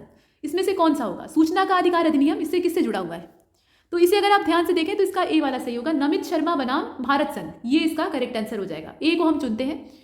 इसमें अगर देखा जाए तो नमित शर्मा बनाम भारत संघ मामले में भारत के जो सर्वोच्च न्यायालय मतलब सुप्रीम कोर्ट है उसने फैसला दिया कि संसद को यह तय करना होगा कि आरटीआई अधिनियम के तहत एक मांग जिसके तहत सूचना के आयोग में नियुक्त होने वाले के पास एक न्यायिक अर्हता होनी चाहिए या नहीं होनी चाहिए, इसको डिसाइड करने का काम यहाँ पे होता है। मेनका गांधी बनाम यूनियन ऑफ इंडिया यानी जो भारत संघ वाला वाद है, इस प्रकार के प्रसिद्ध वाद आपको याद रखने होंगे। ये मामला जो है ये ऐतिहासिक फैसला है जिसमें कि भारत के संविधान का जो अनुच्छेद 21 है उस पर न्यायिक दृष्टिकोण के परिवर्तन के लिए सबसे महत्वपूर्ण भूमिका निभाई गई है और अनुच्छेद 21 के तहत कई जो मौलिक अधिकार हैं उनको प्राप्त किया जा सकता है, ऐसा प्रावधान है। इसके बाद लिली थॉमस और जो यूनियन ऑफ इंडिया का यहाँ पे वाद था उसमें अगर देखा जाए तो इस्लामिक धर्मांतरण के जो मुद्दे हैं उनसे इनका संबंध है, इसे आपने देखा। इसके बाद आगे चलते हैं, इसका ये वाला सही। अगले प्रश्न को देखिए, प्रश्न संख्या 63, निम्नलिखित में से कौन से 15वें वित्त आयोग से संबंधित नहीं है? अशोक लाहिड़ी, अजय नारायण झा, अनूप सिंह, नवल किशोर सिंह, इसमें से किसका नाम होगा जो कि नॉट रिलेटेड है? अच्छे से देख लीजिएगा। और इसका जो करेक्ट आंसर है वो नवल किशोर सिंह हो जाएगा, यानी डी वाला ऑप्शन इसका परफेक्ट होगा। वित्त आयोग एक संवैधानिक रूप से अनिवार्य निकाय है, आप जानते ही हैं, राजकोषीय संघवाद के केंद्र में ये स्थित है और संविधान के अनुच्छेद 280 के तहत स्थापित किया गया है इसे। इसकी मुख्य जिम्मेदारी केंद्र और राज्य सरकारों की जो वित्तीय स्थिति है उसका मूल्यांकन करना है। 15वें वित्त आयोग का गठन 27 नवंबर 2017 को योजना आयोग के उन्मूलन और माल सेवा कर, मतलब जो जीएसटी है, वस्तु एवं सेवा कर, उसके मूल रूप से है और संघीय जो राजकोषीय संबंध है उसके तौर पे इसे फिर से परिभाषित किया गया है, यानी यहाँ पे जो संघीय राजकोषीय संबंध है उसको एक बार फिर से नई परिभाषा दी गई। और श्री नंद किशोर सिंह यानी एनके सिंह जिन्हें आप कहते हैं वो भारत के 15वें वित्त आयोग के अध्यक्ष हैं, ये आपने देखा। इसके बाद आगे चलते अगले प्रश्न को देखते हैं। अगले प्रश्न में देखिए, निम्नलिखित में से कौन सा एक मौलिक कर्तव्य है? तो इसमें 4 दिए हुए हैं। व्यक्तिगत संस्कृति और समृद्ध विरासत के महत्व को देना, मतलब उन्हें महत्व देना, इंपॉर्टेंस देना और उसे प्रोटेक्ट करना, संरक्षित करना। देश की रक्षा करें और आह्वान किए जाने पर राष्ट्र की सेवा करें। स्वतंत्रता के लिए हमारे राष्ट्रीय आंदोलन को जो प्रेरित करने वाले उच्च आदर्श हैं और जो वीर शहीद हैं उनकी भावनाएं हैं उनको अपने हृदय में सजो कर रखें और उनका अनुसरण करें। सार्वजनिक संपत्ति को सुरक्षित रखें और हिंसा से दूर रहें। तो मौलिक कर्तव्य जो होते हैं ये एक तरह का मतलब विचार है या आदेश, इन्हें आदेश नहीं कहा जा सकता, ये एक तरह के आदर्श हैं जो कि नागरिकों के सामने पेश किए जाते हैं। इसे मानने के लिए किसी को बाध्य नहीं किया जा सकता, बस एक निर्देश दिया जाता है कि आपको इसका पालन करना चाहिए। तो आप देखिए इसमें से कौन कौन सा है, मौलिक कर्तव्य में कौन कौन से शामिल है। तो इसका जो करेक्ट आंसर है ये आप देख रहे हैं 64 को, बी वाला हो जाएगा। दूसरा, तीसरा और चौथा, दूसरा, तीसरा और चौथा तो ठीक है, लेकिन जो पहला वाला है वही गलत है, जिसमें कहा गया है कि व्यक्तिगत जो संस्कृति है उसकी समृद्ध विरासत को महत्व देना और संरक्षित करना। मूलभूत जो कर्तव्य है उनको 1976 का जो समय था उस समय 42वें संविधान संशोधन अधिनियम के द्वारा जोड़ा गया था और प्रत्येक भारतीय नागरिक के द्वारा जो पालन किए जाने वाले कर्तव्य हैं या किए जाने वाले कर्तव्य होने चाहिए उनको इसके अंतर्गत वर्गीकृत किया गया था। और इसमें अगर देखा जाए तो इनकी संख्या 11 है। देश की समग्र संस्कृति यहाँ पर दिया हुआ है व्यक्तिगत, इसी वजह से ये गलत हो जाता है। तो पॉलिटी में एक एक शब्द का अपना महत्व होता है, इसलिए लक्ष्मीकांत को एकदम अक्षर पढ़ना चाहिए, उसका वर्ड टू वर्ड पढ़ना चाहिए, इसे आप देख लीजिए। तो इसमें विकल्प 1 इसीलिए गलत है क्योंकि यहाँ पे समग्र संस्कृति की बात हो रही है, न कि कोई प्राइवेट जो कल्चर है उसकी बात हो रही है। आगे बढ़ते हैं, अगले प्रश्न को देखते हैं। प्रश्न संख्या 65 को देखिए, संविधान सभा के सदस्य थे गवर्नर जनरल के द्वारा नॉमिनेट किए हुए, सीधे प्रांतों के द्वारा इलेक्ट किए हुए लोग जो चुनते हैं उन्हें लाया गया था, या विभिन्न प्रांतों की विधानसभाओं के द्वारा निर्वाचित लोग थे, या इसमें से कोई नहीं था? देखकर बताइएगा। और इसका जो करेक्ट आंसर है वो सी हो जाएगा, यानी जो elected by legislative assemblies of various provinces, ये वाला ऑप्शन इसमें एकदम परफेक्ट है, सी को हम चुनते हैं। आगे बढ़ते हैं, अगले प्रश्न को देखते हैं।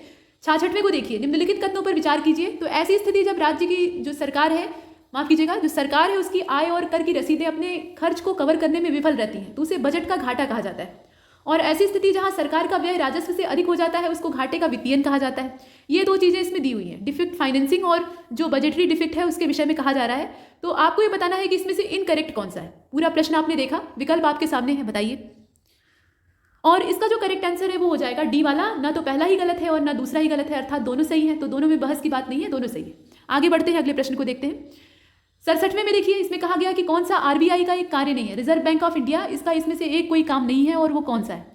तो वाणिज्यिक बैंकों के नगद भंडार का कस्टोडियन होना, यानी उसका संरक्षक होना, अंतिम ऋणदाता के तौर पे ये देखा जाता है, ऋण का नियंत्रक होता है और अंतर्राष्ट्रीय संगठन को अनुरोध करके ये ऋण जारी करवाता है, ऐसे दिया हुआ है। तो आप बताइए आरबीआई के वर्ग क्षेत्र में यानी कार्य क्षेत्र में इसमें से कौन सा नहीं आता है? प्रश्न को आपने देखा और इसका जो करेक्ट आंसर है वो डी वाला होगा। ऊपर वाले तीनों तो है ही हैं, लेकिन जो अंतर्राष्ट्रीय संगठन को अनुरोध करके या उसके अनुरोध पर ऋण को जारी करना, ये सब चीजें इसमें शामिल नहीं। यहाँ अगर देखा जाए तो केंद्रीय बैंक होने के नाते आरबीआई देश में वित्तीय लेन देन को विनियमित करने का काम करता है और बैंक नोट के जारीकर्ता के तौर पे ये देखा जाता है, सरकार का बैंकर है। इसके अलावा वाणिज्यिक बैंकों के नगद भंडार को कस्टडी में लेता है, उसका कस्टोडियन होता है, अंतिम ऋणदाता और नियंत्रक होता है। ये सब इसकी वेराइटी है, ठीक है। इसके बाद आगे चलते हैं, इसका जो डी वाला है वही गलत है। अगले प्रश्न को देखिए 68वां, शिशु मृत्यु दर क्या है? मतलब जो इन्फेंट मोर्टेलिटी रेट होता है जिसे कि आप IMR कहते हैं, वो असल में क्या चीज़ है? तो इसके बारे में 4 स्टेटमेंट है, उसमें से कोई एक ही सही हो सकता है। पहले वाले में ये कहा जा रहा है कि ये विशेष वर्ग में प्रति 100 जीवित जन्मों पर, मतलब 100 जो जिंदा पैदाइश होती है उन पर 1 वर्ष की आयु तक पहुंचने से पहले जो मरे हुए शिशु हैं उनकी संख्या है। मतलब 100 बच्चे जो जीवित पैदा हुए उनको 1 साल तक पूरा मॉनिटर करके और उसमें से जितना जीवित बचते हैं उनकी और जितने उसमें से मृत्यु को प्राप्त होते हैं उनका आंकड़ा दर्ज किया जाता है। तो जितने शिशुओं की मृत्यु दर्ज की गई उसमें वही शिशु मृत्यु दर कहलाती। उसके बाद जो बी वाला स्टेटमेंट है उसमें कहा जा रहा है कि ये विशेष वर्ष में प्रति 1000 जो जीवित जन्म है उन पर 3 वर्ष की आयु तक पहुंचने से पहले जो मरे हुए बच्चे हैं उनका रिकॉर्ड है, या 1000 जीवित जन्मों पर प्रत्येक वर्ष में 1 वर्ष की आयु तक पहुंचने से पहले जो शिशु मर गए हैं उनकी यहाँ पे रिकॉर्ड की जाती है दर, या फिर 100 जीवित जो जन्म है उनको 3 वर्ष तक देखा जाता है और उसमें जो मरे हुए शिशु हैं उनकी गणना को रिकॉर्ड किया जाता है। तो असल में IMR है क्या, बताइए? प्रश्न आपके सामने है और इसका जो करेक्ट आंसर है वो सी वाला हो जाएगा, जिसमें कहा गया है कि it is the number of death of infant before reaching the age of 1 year per 1000 live birth in the particular year. ये वाला जो इसका ऑप्शन है यही करेक्ट है और इसे हमने देखा। आगे बढ़ते हैं, अगले प्रश्न को देखते हैं। प्रश्न संख्या 69 को देखिए, अनौपचारिक क्षेत्र का उद्यम क्या है? मतलब जो इनफॉर्मल सेक्टर है, इंटरप्राइजेस, उनके बारे में पूछा गया है। मतलब ये होते क्या है इनफॉर्मल सेक्टर इंटरप्राइजेस, असल में क्या है? तो नीचे दिया है कि वे निजी क्षेत्र जो कि उद्यम के तौर पे देखे जाते हैं और नियमित आधार पर 10 से अधिक श्रमिकों को ये रोजगार देते हैं। वे निजी क्षेत्र उद्यम जो कि अनियमित आधार पर 10 से अधिक श्रमिकों को रोजगार देते हैं, 10 से कम श्रमिकों को रोजगार देते हैं, लेकिन इसका रेगुलर बेसिस होता है, ये दिया हुआ है। और इसमें से कोई भी सत्य नहीं है, ये भी दिया है। तो आप बताइए इसमें से कौन सा होगा? देखिए इसका जो करेक्ट आंसर है वो सी हो जाएगा। वे निजी क्षेत्र उद्यम जो कि नियमित आधार पर 10 से कम श्रमिकों को रोजगार देते हैं वो अनौपचारिक क्षेत्र उद्यम कहलाते हैं, जिसे कि आपने यहाँ पर देखा। मतलब those private sector enterprises which employ less than 10 workers on regular basis. अगले प्रश्न को देखते हैं। प्रश्न संख्या 70, कंसीडर द फॉलोइंग स्टेटमेंट। यहाँ 2 स्टेटमेंट है, उसमें से आपको जो करेक्ट स्टेटमेंट है वही चूज करना है। तो कहा गया कि भुगतान के संतुलन में उतार चढ़ाव को नियंत्रित करने के लिए वित्तीय और मौद्रिक उपायों को अपनाया गया और मुद्रास्फीति की उच्च दर को स्थिरीकरण के उपाय के रूप में जाना जाता है, ऐसे दिया हुआ है। दूसरे वाले में कहा गया कि जो BOP है यानी भुगतान संतुलन है वह घाटे को कम करके और जो घरेलू उद्योग है उसकी रक्षा के लिए आयात पर लगाए गए कुल मात्रा या कोटा के रूप में प्रतिबंधों को मात्रात्मक प्रतिबंध के तौर पर दर्शाया जाता है या कहा जाता है। मतलब ये कहा गया कि जो रेस्ट्रिक्शन है in form of total quantities of quota imposed on import to reduce the balance of payment, balance of payment को ही BOP कहा जाता है। डिफेक्ट एंड नीचे आप देख रहे हैं प्रोटेक्ट डोमेस्टिक इंडस्ट्री, यहाँ पे आप देख रहे हैं ये domestic industry is refer as quantitative restriction. तो आप बताइए कि इसमें से मात्रात्मक प्रतिबंध के बारे में जो कहा गया है और मुद्रास्फीति की उच्च दर को स्थिरीकृत करने के लिए जो यहाँ तरीके अपनाए जाते हैं, इनमें से सही कौन सा है? प्रश्न आपने पूरा देखा, अच्छे से देख लीजिए। देखिए इसका दोनों सही है, दोनों ही स्टेटमेंट एकदम परफेक्ट है। परिभाषाएं और जो इनके दिए हुए डिटेल है वो एकदम सही है। आगे बढ़ते हैं, अगले प्रश्न को देखते हैं। प्रश्न संख्या 71 को देखिए, recently who has been appointed the chairman of IBM company. IBM company का अध्यक्ष अभी हाल ही में किसको नियुक्त किया गया है? तो ये अरविंद कृष्णा है, जगन्नाथ गुहा जी हैं, या विनीत अग्रवाल जी हैं, या सुनीत कोठारी हैं। इसमें से कौन सा होगा? तो इसका जो करेक्ट आंसर है वो ए वाला हो जाएगा, ये अरविंद कृष्णा है। पहला वाला ऑप्शन इसका परफेक्ट है।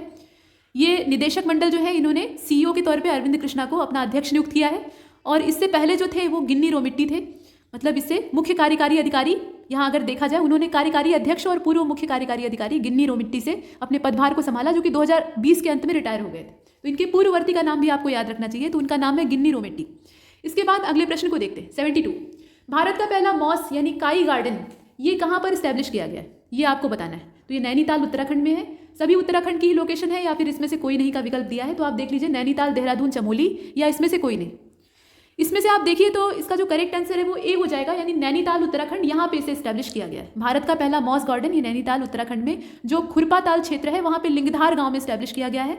काई जो होती है वो धरती पर उगने वाले पहले पौधों में से एक मानी जाती है। ये गैर संवहनीय है, मतलब नॉन वेस्कुलर प्लांट्स के तौर पर देखे जाते हैं ये आपने देखा। इसके बाद आगे बढ़ते हैं, अगले प्रश्न को देखते हैं। 73, 25 अगस्त 2020 को विश्व स्वास्थ्य संगठन के द्वारा किस देश को पोलियो मुक्त घोषित किया गया है? ये नाइजर है, नाइजीरिया है, कांगो है, या तंजानिया है?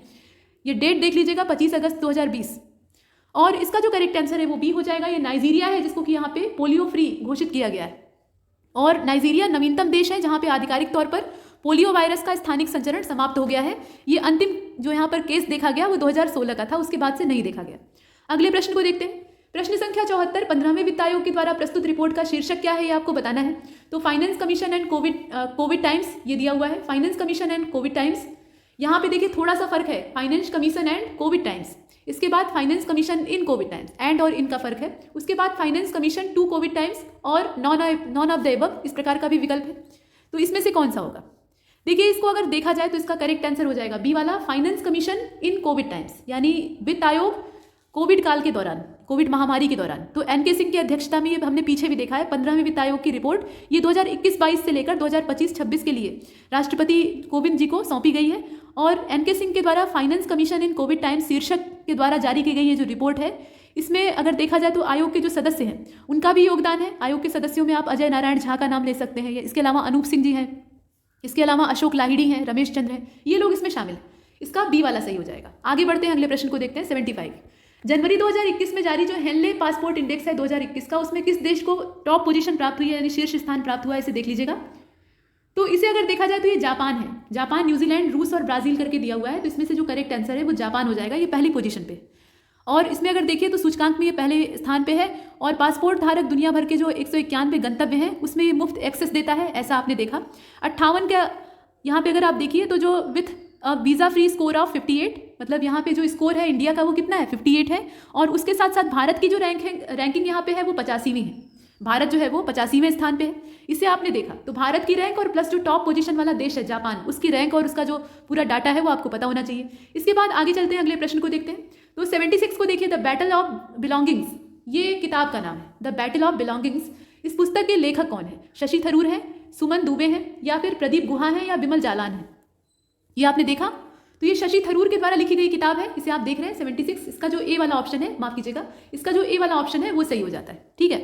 प्रभा खेतान फाउंडेशन के द्वारा इसको लॉन्च किया गया था नवंबर 2020 में, और इसके लेखक जो है वो शशि थरूर है। इसके बाद अगले प्रश्न को देखते हैं। यहाँ देखिए, ये इनकी नवीनतम रचना थी। अंतर्राष्ट्रीय प्रवासी दिवस 2020 का विषय क्या था, यानी what was the theme of international migrants day 2020।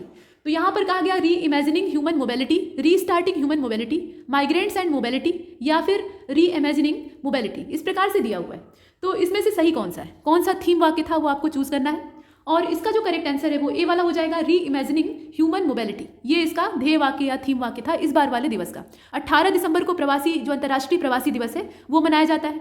और इस दिन को 4 दिसंबर 2000 जो सन था उसमें संयुक्त राष्ट्र की महासभा के द्वारा इसे नियुक्त किया गया था। और इसमें दुनिया भर में जो प्रवासियों की बहुत बड़ी संख्या बढ़ती जा रही है उसको ध्यान में रख के चिंता जाहिर की गई थी और इसमें सुधार लाने का प्रयास किया गया था। ये कुछ हमने देखा, तो इसका ए वाला सही है। अगले प्रश्न को देखते हैं। 78 आईसीसी अवार्ड्स 2019 के अंतर्गत spirits of the cricket award ये किस खिलाड़ी को दिया गया है? ये करंट अफेयर का क्वेश्चन है। रोहित शर्मा है, विराट कोहली है, स्टीव स्मिथ है और बेन स्टोक्स है। इसमें से किसका नाम होगा बताइए? तो इसमें अगर देखा जाए तो इसका जो करेक्ट आंसर है वो बी हो जाएगा, विराट कोहली। जो विराट कोहली है उन्हें 2019 में भारत और ऑस्ट्रेलिया के बीच में जो विश्व कप मैच हुआ था उसके दौरान स्टीव स्मिथ के खिलाफ प्रशंसकों की हूटिंग रोकने के लिए spirit of the cricket award को जीता। मतलब इन्हें मिलता है, किस एवज में मिलता है वो दिया हुआ है। और भीड़ ने सैंड पेपर गेट के पीछे चीटर चिल्लाया था और कोहली ने खुलासा किया था कि उन्होंने बाद में भीड़ की ओर से स्मिथ से माफी मांगी। इस प्रकार की चीजें, ठीक है। इसके बाद अगले प्रश्न को देखते हैं। प्रश्न संख्या 79 को देखिएगा। वर्ष 2020 का चिकित्सा का नोबेल पुरस्कार किस खोज के लिए दिया गया है? तो पोलियो वायरस की खोज के लिए दिया गया है, हेपेटाइटिस बी के वायरस की खोज के लिए दिया गया है, हेपेटाइटिस सी के वायरस की खोज के लिए दिया गया है, या इसमें से किसी के लिए नहीं दिया गया है? आप देखकर बताइएगा इसमें से कौन सा होगा। और इसका जो करेक्ट आंसर है वो सी हो जाएगा। सी का मतलब यह है कि ये हेपेटाइटिस सी के वायरस की खोज के लिए दिया गया है। जो अमेरिकन हार्वे जे ऑल्टर और चार्ल्स एम राइस हैं, ब्रिटिश वैज्ञानिक हैं माइकल ह्यूटन, इनको हेपेटाइटिस सी का जो वायरस है उसकी खोज के लिए मेडिसिन और फिजियोलॉजी का जो 2020 का नोबेल पुरस्कार है वो दिया गया है।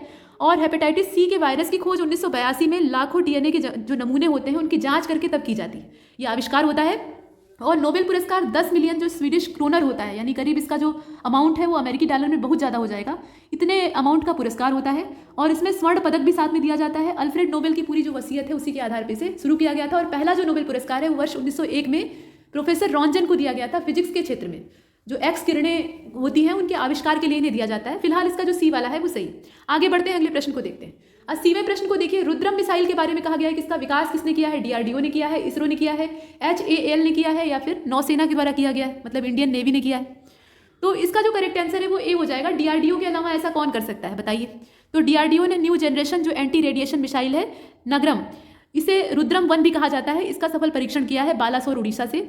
और ITR वाली जो रेंज है, मतलब इंटीग्रेटेड टेस्ट रेंज है, वहां से इसको लॉन्च किया जाता है। रुद्रम 1 देश की पहली स्वदेशी विकिरण रोधी मिसाइल है, एंटी रेडिएशन मिसाइल है। इसके बारे में विशेषता यही है। इसके बाद आगे बढ़ते हैं, अगले प्रश्न को देखते हैं। 81 को देखिए। परम शिवाय ये भारत में स्वदेशी रूप से संकलित किया गया पहला सुपर कंप्यूटर है। अब इसके बारे में पूछा गया कि ये कहाँ इस्टेब्लिश किया गया है। आईआईटी दिल्ली में, आईआईटी मद्रास में, बीएचयू में या खड़गपुर में, सभी आईआईटी हैं यानी भारतीय प्रौद्योगिकी संस्थान है। इसमें से कहाँ पर विकसित किया गया है या कहाँ पर स्थापित किया गया है। तो इसे अगर देखा जाए परम शिवाय, तो इसे अगर आप देख लीजिए इसका सी वाला हो जाएगा। आईआईटी बीएचयू, इसे बनारस हिंदू यूनिवर्सिटी का जो आईआईटी है यानी भारतीय प्रौद्योगिकी संस्थान है वहां पर विकसित किया गया है। परम शक्ति और परम ब्रह्म सुपर कंप्यूटर जो है ये आईआईटी खड़गपुर और पुणे में स्थापित किए गए हैं। परम शिवाय जो है ये आईआईटी बीएचयू में स्टैब्लिश किया गया है। अगले प्रश्न को देखते हैं 82। निम्नलिखित में से कौन सा इंटरनेट ऑफ थिंग्स यानी आईओटी का संभावित उपयोग हो सकता है। तो इंटरनेट ऑफ थिंग्स का उपयोग उद्यमों में मानवीय त्रुटि को कम करने के लिए किया जाता है। मौसम का पूर्वानुमान लगा के ये फसलों का पूरा जो उत्पादकता है उसमें सुधार ला सकता है। इसके अलावा टोल बूथों पर भी इसका इस्तेमाल किया जा सकता है। तो कहाँ कहाँ यूज़ किया जा सकता है वो आपको चूज करना है और उसमें जो सही है उसका चुनाव करना है। प्रश्न संख्या 82 आप देख रहे हैं और इसका जो करेक्ट आंसर है वो डी हो जाएगा। इसमें जितने हैं वो सभी सही है, सभी प्रकार के इस्तेमाल इससे किए जा सकते हैं। और भी इसके बहुत सारे इस्तेमाल हैं जैसे कि परिवहन है, मीडिया है, स्वास्थ्य सेवाएं हैं, ये जितने भी क्षेत्र हैं, उद्योग का क्षेत्र है, कृषि का क्षेत्र है, इन सब स्थानों पर आईओटी को यूज़ किया जा सकता है। अगले प्रश्न को देखते हैं 83। Centre for development of advance computing यानी सीडैक के बारे में बात हो रही है। इसका हेडक्वार्टर किस शहर में है ये आपको बताना है। देखकर बताइएगा इसमें से कौन सा होगा। नई दिल्ली होगा, मुंबई होगा, पुणे होगा या फिर बेंगलोर होगा, इसमें से कौन सा होगा। तो इसका जो करेक्ट आंसर है वो हो जाएगा इसमें से सी वाला यानी पुणे। पुणे इसका मुख्यालय क्षेत्र है, मतलब शहर की बात की जाए तो जो centre for development of advance computing यानी सीडैक है ये एक भारतीय स्वायत्त वैज्ञानिक सोसाइटी है जो कि इलेक्ट्रॉनिक्स और सूचना प्रौद्योगिकी मंत्रालय के अंतर्गत कार्यरत होती है और इसका मुख्यालय पुणे में स्थित है। ठीक है, और यहाँ पे सॉफ्टवेयर विकास के क्षेत्र में कई सारे जो कोर्सेज हैं या पाठ्यक्रम हैं वो उपलब्ध होते हैं। इसके बाद 84 को देखिए। जीआईएफ का मतलब क्या है, मतलब जीआईएफ का फुल फॉर्म आपसे पूछा जा रहा है। तो इसमें लिखा हुआ है, इसे आप देख लीजिए, ग्राफिकल इंटरचेंज फॉर्मेट, ये पहला वाला है, यहाँ आप देख रहे हैं। इसके अलावा graphical interlink format, graphical ink format या नॉन ऑफ द एबव, इसमें से कौन सा होगा। जीआईएफ और जीआईएफ का जो फुल फॉर्म होता है इसे आप ध्यान से देख लीजिए। इसका जो करेक्ट आंसर होगा वो ए वाला होगा यानी graphical interchange format. Graphical interchange format एक बिट मैप इमेजिंग फॉर्मेट कहलाता है और ये 15 जून 1987 को अमेरिकी कंप्यूटर वैज्ञानिक स्टीव विलहाइट के नेतृत्व में डेवलप किया गया था। और जीआईएफ का जो उपयोग है वो छोटे एनिमेशन या कम रिजोल्यूशन वाले जो वीडियो क्लिप होते हैं उनको बनाने के लिए इस्तेमाल किया जाता है। तो आप वीडियो फॉर्मेट के तौर पर इसे देखते हैं। जीआईएफ ये कम रिजोल्यूशन वाले जो वीडियो होते हैं उनको बनाने के लिए यूज होता है। इसके बाद अगले प्रश्न को देखते हैं। इसका ए वाला सही था। 85। नोटपैड का एक्सटेंशन नाम क्या है, मतलब इसका जो लास्ट वाला इसमें जुड़ता है वो कौन सा है। टीएक्सटी होता है, एनटीई होता है, डीओसी होता है या ईएक्सई होता है। इसे आप देख लीजिए। इस लास्ट वाले जो एक्सटेंशन है इससे आप ये जान सकते हैं कि ये किस क्षेत्र की फाइल है या किस प्रकार की फाइल है। तो इसमें अगर देखा जाए नोटपैड की जो फाइल होती है उसमें लास्ट में टीएक्सटी लिखा होता है, ये इनका सिंबल होता है। टेक्स्ट फाइल बनाने के लिए इसका यूज किया जाता है, इसीलिए यहाँ पे जो एक्सटेंशन है वो टीएक्सटी होता है। अगले प्रश्न को देखते हैं 86। भारत के चुनाव आयोग के बारे में यहाँ 3 स्टेटमेंट है, उनमें से आपको जो सही है उसको चूज करना है या चयन करना है। तो पहले वाले में कहा गया कि चुनाव आयोग की स्थापना 25 जनवरी 1950 को संविधान के हिसाब से की गई थी। सुनील अरोड़ा इसके चुनाव आयुक्त हैं, मतलब एक चुनाव आयुक्त हैं ऐसा इसमें बोला गया। और भारत के मुख्य चुनाव आयुक्त को भारत के सर्वोच्च न्यायालय के न्यायाधीश को हटाने के समान उनके कार्यालय से हटाया जा सकता है, मतलब इनको हटाने की वही प्रक्रिया होती है जो कि भारत के सर्वोच्च न्यायालय के न्यायाधीश को हटाने का प्रोसेस होता है, ऐसा दिया हुआ है। तो आप बताइए कि भारत का जो इलेक्शन कमीशन है उसके बारे में इसमें से सही कौन सा है। पूरा प्रश्न आप देख पा रहे हैं और इसका जो करेक्ट आंसर है वो सी हो जाएगा, यानी पहला और तीसरा तो सही है, लेकिन जो दूसरा वाला है जिसमें सुनील अरोड़ा के बारे में कहा गया है ये सही नहीं है। इसमें अगर देखा जाए तो भारत का जो चुनाव आयोग है एक स्वायत्त संवैधानिक प्राधिकरण है और भारत में जो संघ और राज्य चुनाव प्रक्रिया है उनको संचालित करने का काम करता है। सुनील अरोड़ा वर्तमान में भारत के मुख्य चुनाव आयुक्त हैं और राजीव कुमार और सुशील चंद्र ये चुनाव आयुक्त हैं। तो मुख्य चुनाव आयुक्त के तौर पर इनकी हैसियत है और यहाँ दिया हुआ है कि ये एक चुनाव आयुक्त है। तो मुख्य और एक में फर्क होता है, उसको आपको ध्यान देना है। बी वाला इसमें गलत है, मतलब दूसरा वाला गलत है और पहला तीसरा सही है, इसलिए हम इसमें सी का चयन करते हैं। आगे बढ़ते हैं, अगले प्रश्न को देखते हैं। 87। भारत के नियंत्रक और महालेखा परीक्षक के कर्तव्यों और शक्तियों का उल्लेख संविधान के किस अनुच्छेद में किया गया है। ये 148 है, 149 है, 150 है, 151 है, इसमें से कौन सा होगा। तो इसका जो करेक्ट आंसर है वो हो जाएगा बी वाला। बी का मतलब ये हुआ कि 149 जो अनुच्छेद 149 है उसमें इसका उल्लेख किया गया है। वैसे 148 को अगर आप देखें तो इसमें भारत के नियंत्रक और महालेखा परीक्षक का जो उल्लेख है वो प्राप्त होता है, लेकिन यहाँ पर ये कहा गया कि कर्तव्यों और शक्तियों का उल्लेख कहाँ पर है। तो कर्तव्यों और शक्तियों का उल्लेख जो है वो 149 में है, दोनों को ध्यान दीजिएगा। और 150वां जो अनुच्छेद है उसमें संघ और राज्यों के खातों का प्रारूप दर्शाया गया है और जो लेखा परीक्षा रिपोर्ट होती है यानी ऑडिट रिपोर्ट होती है उसको 151 में रखा गया है। इस प्रकार से ये सब इससे जुड़े हुए हैं, इसे आपने देखा। इसके बाद 89 को देखिए, माफ कीजिएगा 88 को देखिए। तो प्रश्न संख्या 88 में ये कहा गया कि who is the present central vigilance commissioner यानी सीवीसी। मतलब वर्तमान में सीवीसी भारत का कौन है? ये प्रत्युष सिन्हा है, प्रदीप कुमार है, केवी चौधरी है या संजय कोठारी है? इसमें नाम दिया है, आप देख लीजिए। और इसका जो करेक्ट आंसर है वो संजय कोठारी हो जाएगा, यानी डी वाला इसका सही। आगे बढ़ते हैं, अगले प्रश्न को देखते हैं। केंद्रीय सतर्कता आयोग जो सीवीसी है उसमें सरकारी भ्रष्टाचार को रोकने के लिए इसको डेवलप किया गया था 1964 में, और ये एक भारतीय सरकारी निकाय है, सर्वोच्च भारतीय सरकारी निकाय आप इसे कह सकते हैं। 2003 में संसद ने सीवीसी को एक वैधानिक दर्जा देने वाला कानून बताया। ये कुछ चीजें हैं। और वर्तमान में जो इसके आयुक्त हैं वो कौन है? संजय कोठारी जी हैं। इन्हें आपने देखा तो डी वाला इसका सही। 89 को देखिए, संविधान के किस अनुच्छेद में उच्च न्यायालय के खर्चों का प्रावधान दिखाई देता है? ये भाग 6 220वां आर्टिकल है, भाग 5 और 220वां है, या भाग 6 और 229 है, या भाग 5 और 229 है। इस प्रकार से आर्टिकल और पार्ट इसमें दिए हुए हैं। तो आप बताइए कि किसमें उच्च न्यायालय के जो खर्चे हैं यानी एक्सपेंसेस हैं उनका प्रावधान किया गया है? इसका जो करेक्ट आंसर है वो सी हो जाएगा, आर्टिकल 229 और पार्ट 6। इसमें इस प्रकार का प्रावधान प्राप्त होता है कि अधिकारी और सेवकों के लिए जो प्रावधान है उसमें उच्च न्यायालयों के खर्चे का प्रावधान भी वर्णित किया गया है, मतलब उसमें ये भी शामिल किया गया है। तो ये वाला आर्टिकल है 229 और भाग कौन सा है? ये पार्ट 6 है। इसके बाद अगले प्रश्न को देखिए, यानी 90 नंबर का। तो कौशल विकास और उद्यमिता भारत सरकार के वर्तमान मंत्री कौन है? यानी who is the present minister of skill development and entrepreneurship, GOI। इस तौर पे कौन है? यहाँ नीचे नाम दिया है गिरिराज सिंह है, यहाँ नीचे महेंद्र नाथ पांडे जी हैं, या प्रहलाद जोशी हैं, या धर्मेंद्र प्रधान है। इसमें से किसका नाम आएगा? तो इसे अगर आप ध्यान से देखें तो इसका बी हो जाएगा, महेंद्र नाथ पांडे। कौशल विकास और उद्यमिता विकास मंत्री जो है भारत सरकार के वो वर्तमान में है डॉक्टर महेंद्र नाथ पांडे। इसमें बी वाला ऑप्शन सही हो जाएगा। और इसके अलावा अगर आप देखिए तो धर्मेंद्र प्रधान जो है ये पेट्रोलियम और प्राकृतिक गैस इस्पात मंत्रालय जो है वहाँ पे मिनिस्टर है। गिरिराज सिंह जो है ये पशुपालन और डेयरी वाले विभाग से मत्स्य पालन से जुड़े हुए हैं। प्रहलाद जोशी जी जो है ये संसदीय मामलों के मंत्री हैं। इसके अलावा कोयला और खान मंत्रालय भी इन्हीं के जिम्मे है। तो इस प्रकार से इनका बंटवारा है, बी वाला इसमें सही होगा।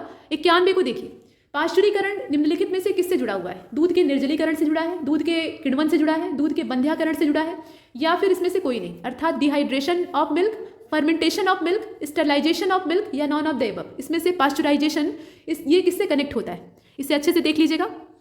और इसका जो करेक्ट आंसर है वो सी वाला हो जाएगा। ये स्टरलाइजेशन ऑफ मिल्क यानी दूध का जो बंध्याकरण होता है उससे जुड़ा हुआ है।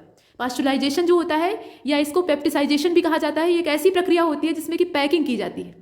जो गैर पैक खाद्य पदार्थ होते हैं जैसे कि दूध या फलों के रस, उनके तापमान को यहाँ पे नियंत्रित किया जाता है और उसके बाद जितने भी उसमें रोगाणु होते हैं उनको नष्ट किया जाता है। तो ये सब प्रक्रिया है, इसका सी वाला सही है। इसके बाद 92 को देखिए, जो वाटर गैस है उसमें कौन कौन से मेजर कॉन्स्टिट्यूएंट्स होते हैं उन्हें आपको चूज करना है। तो कार्बन मोनोऑक्साइड और हाइड्रोजन होता है, या फिर CO2 और हाइड्रोजन होती है, या हाइड्रोजन और मेथेन होती है, या ब्यूटेन और प्रोपेन होती है। इसमें से कौन सा होगा देखकर बताइए। तो इसका जो करेक्ट आंसर है इसमें कार्बन मोनोऑक्साइड होती है और हाइड्रोजन होती है। ये दोनों इसमें जो मेन कंपोनेंट है उसके तौर पे देखी जाती है। जल गैस ये संश्लेषित गैस से उत्पन्न एक कार्बन मोनोऑक्साइड और हाइड्रोजन का मिक्सचर है, और संश्लेषण गैस एक उपयोगी उत्पाद है, लेकिन इसकी जो ज्वलनशीलता है वो कार्बन डाइऑक्साइड या जो कार्बन मोनोऑक्साइड है विशेष रूप से उसकी विषाक्तता के कारण यहाँ काफ़ी खतरनाक होती है, मतलब इसे यूज़ करना डेंजरस होता है। इसे आपने देखा। इसके बाद आगे बढ़ते हैं, इसका ए वाला सही था। अगले प्रश्न को देखिए, यानी 93। तो EOS 01 के संदर्भ में यहाँ पे दो स्टेटमेंट है। पहले वाले में ये कहा गया कि यह एक पृथ्वी अवलोकन उपग्रह यानी अर्थ ऑब्जर्वेशन सैटेलाइट है, और इसका उद्देश्य है कृषि, वानिकी और आपदा प्रबंधन समर्थन एप्लीकेशन के तौर पे। लॉन्च व्हीकल PSLV C49 के द्वारा इसे लॉन्च किया गया, यानी पोलर सैटेलाइट लॉन्चिंग व्हीकल जो C49 है उसके द्वारा इसे लॉन्च किया गया। तो EOS 01 के बारे में इसमें से सही कौन सा है, इसे देखकर बताइएगा। और इसका जो करेक्ट आंसर है वो सी हो जाएगा। सी का मतलब ये हुआ कि पहला और दूसरा दोनों सही है, इसमें कुछ भी गलत नहीं है। तो इसे हमने देखा। आगे बढ़ते हैं, अगले प्रश्न को देखते हैं। इसे सतीश धवन अंतरिक्ष केंद्र जो है वहां से लॉन्च किया गया था, और इसका उद्देश्य आपने जैसा देखा कि वानिकी और आपदा प्रबंधन, कृषि वाला क्षेत्र, इसमें सहायता करना है। अगले प्रश्न को देखिए 94 में ये बोला गया कि जो फायर प्रूफ क्लोथेज होते हैं यानी अग्निरोधक कपड़ा होता है उसको बनाने में किस कंपाउंड का यूज किया जाता है? एल्यूमिनियम सल्फेट यूज किया जाता है, फेरस सल्फेट यूज किया जाता है, मैग्नीशियम सल्फेट होता है, या इसमें से कोई नहीं होता है? देखकर बताइएगा। और इसका जो करेक्ट आंसर है वो ए हो जाएगा, यानी एल्यूमिनियम सल्फेट इसके अंदर पाया जाता है। एल्यूमिनियम सल्फेट यौगिक जो है इसको जो फायर प्रूफ क्लोथेज होते हैं उसको बनाने में यूज किया जाता है। इसे आपने देखा। इसके बाद 95 को देखते हैं।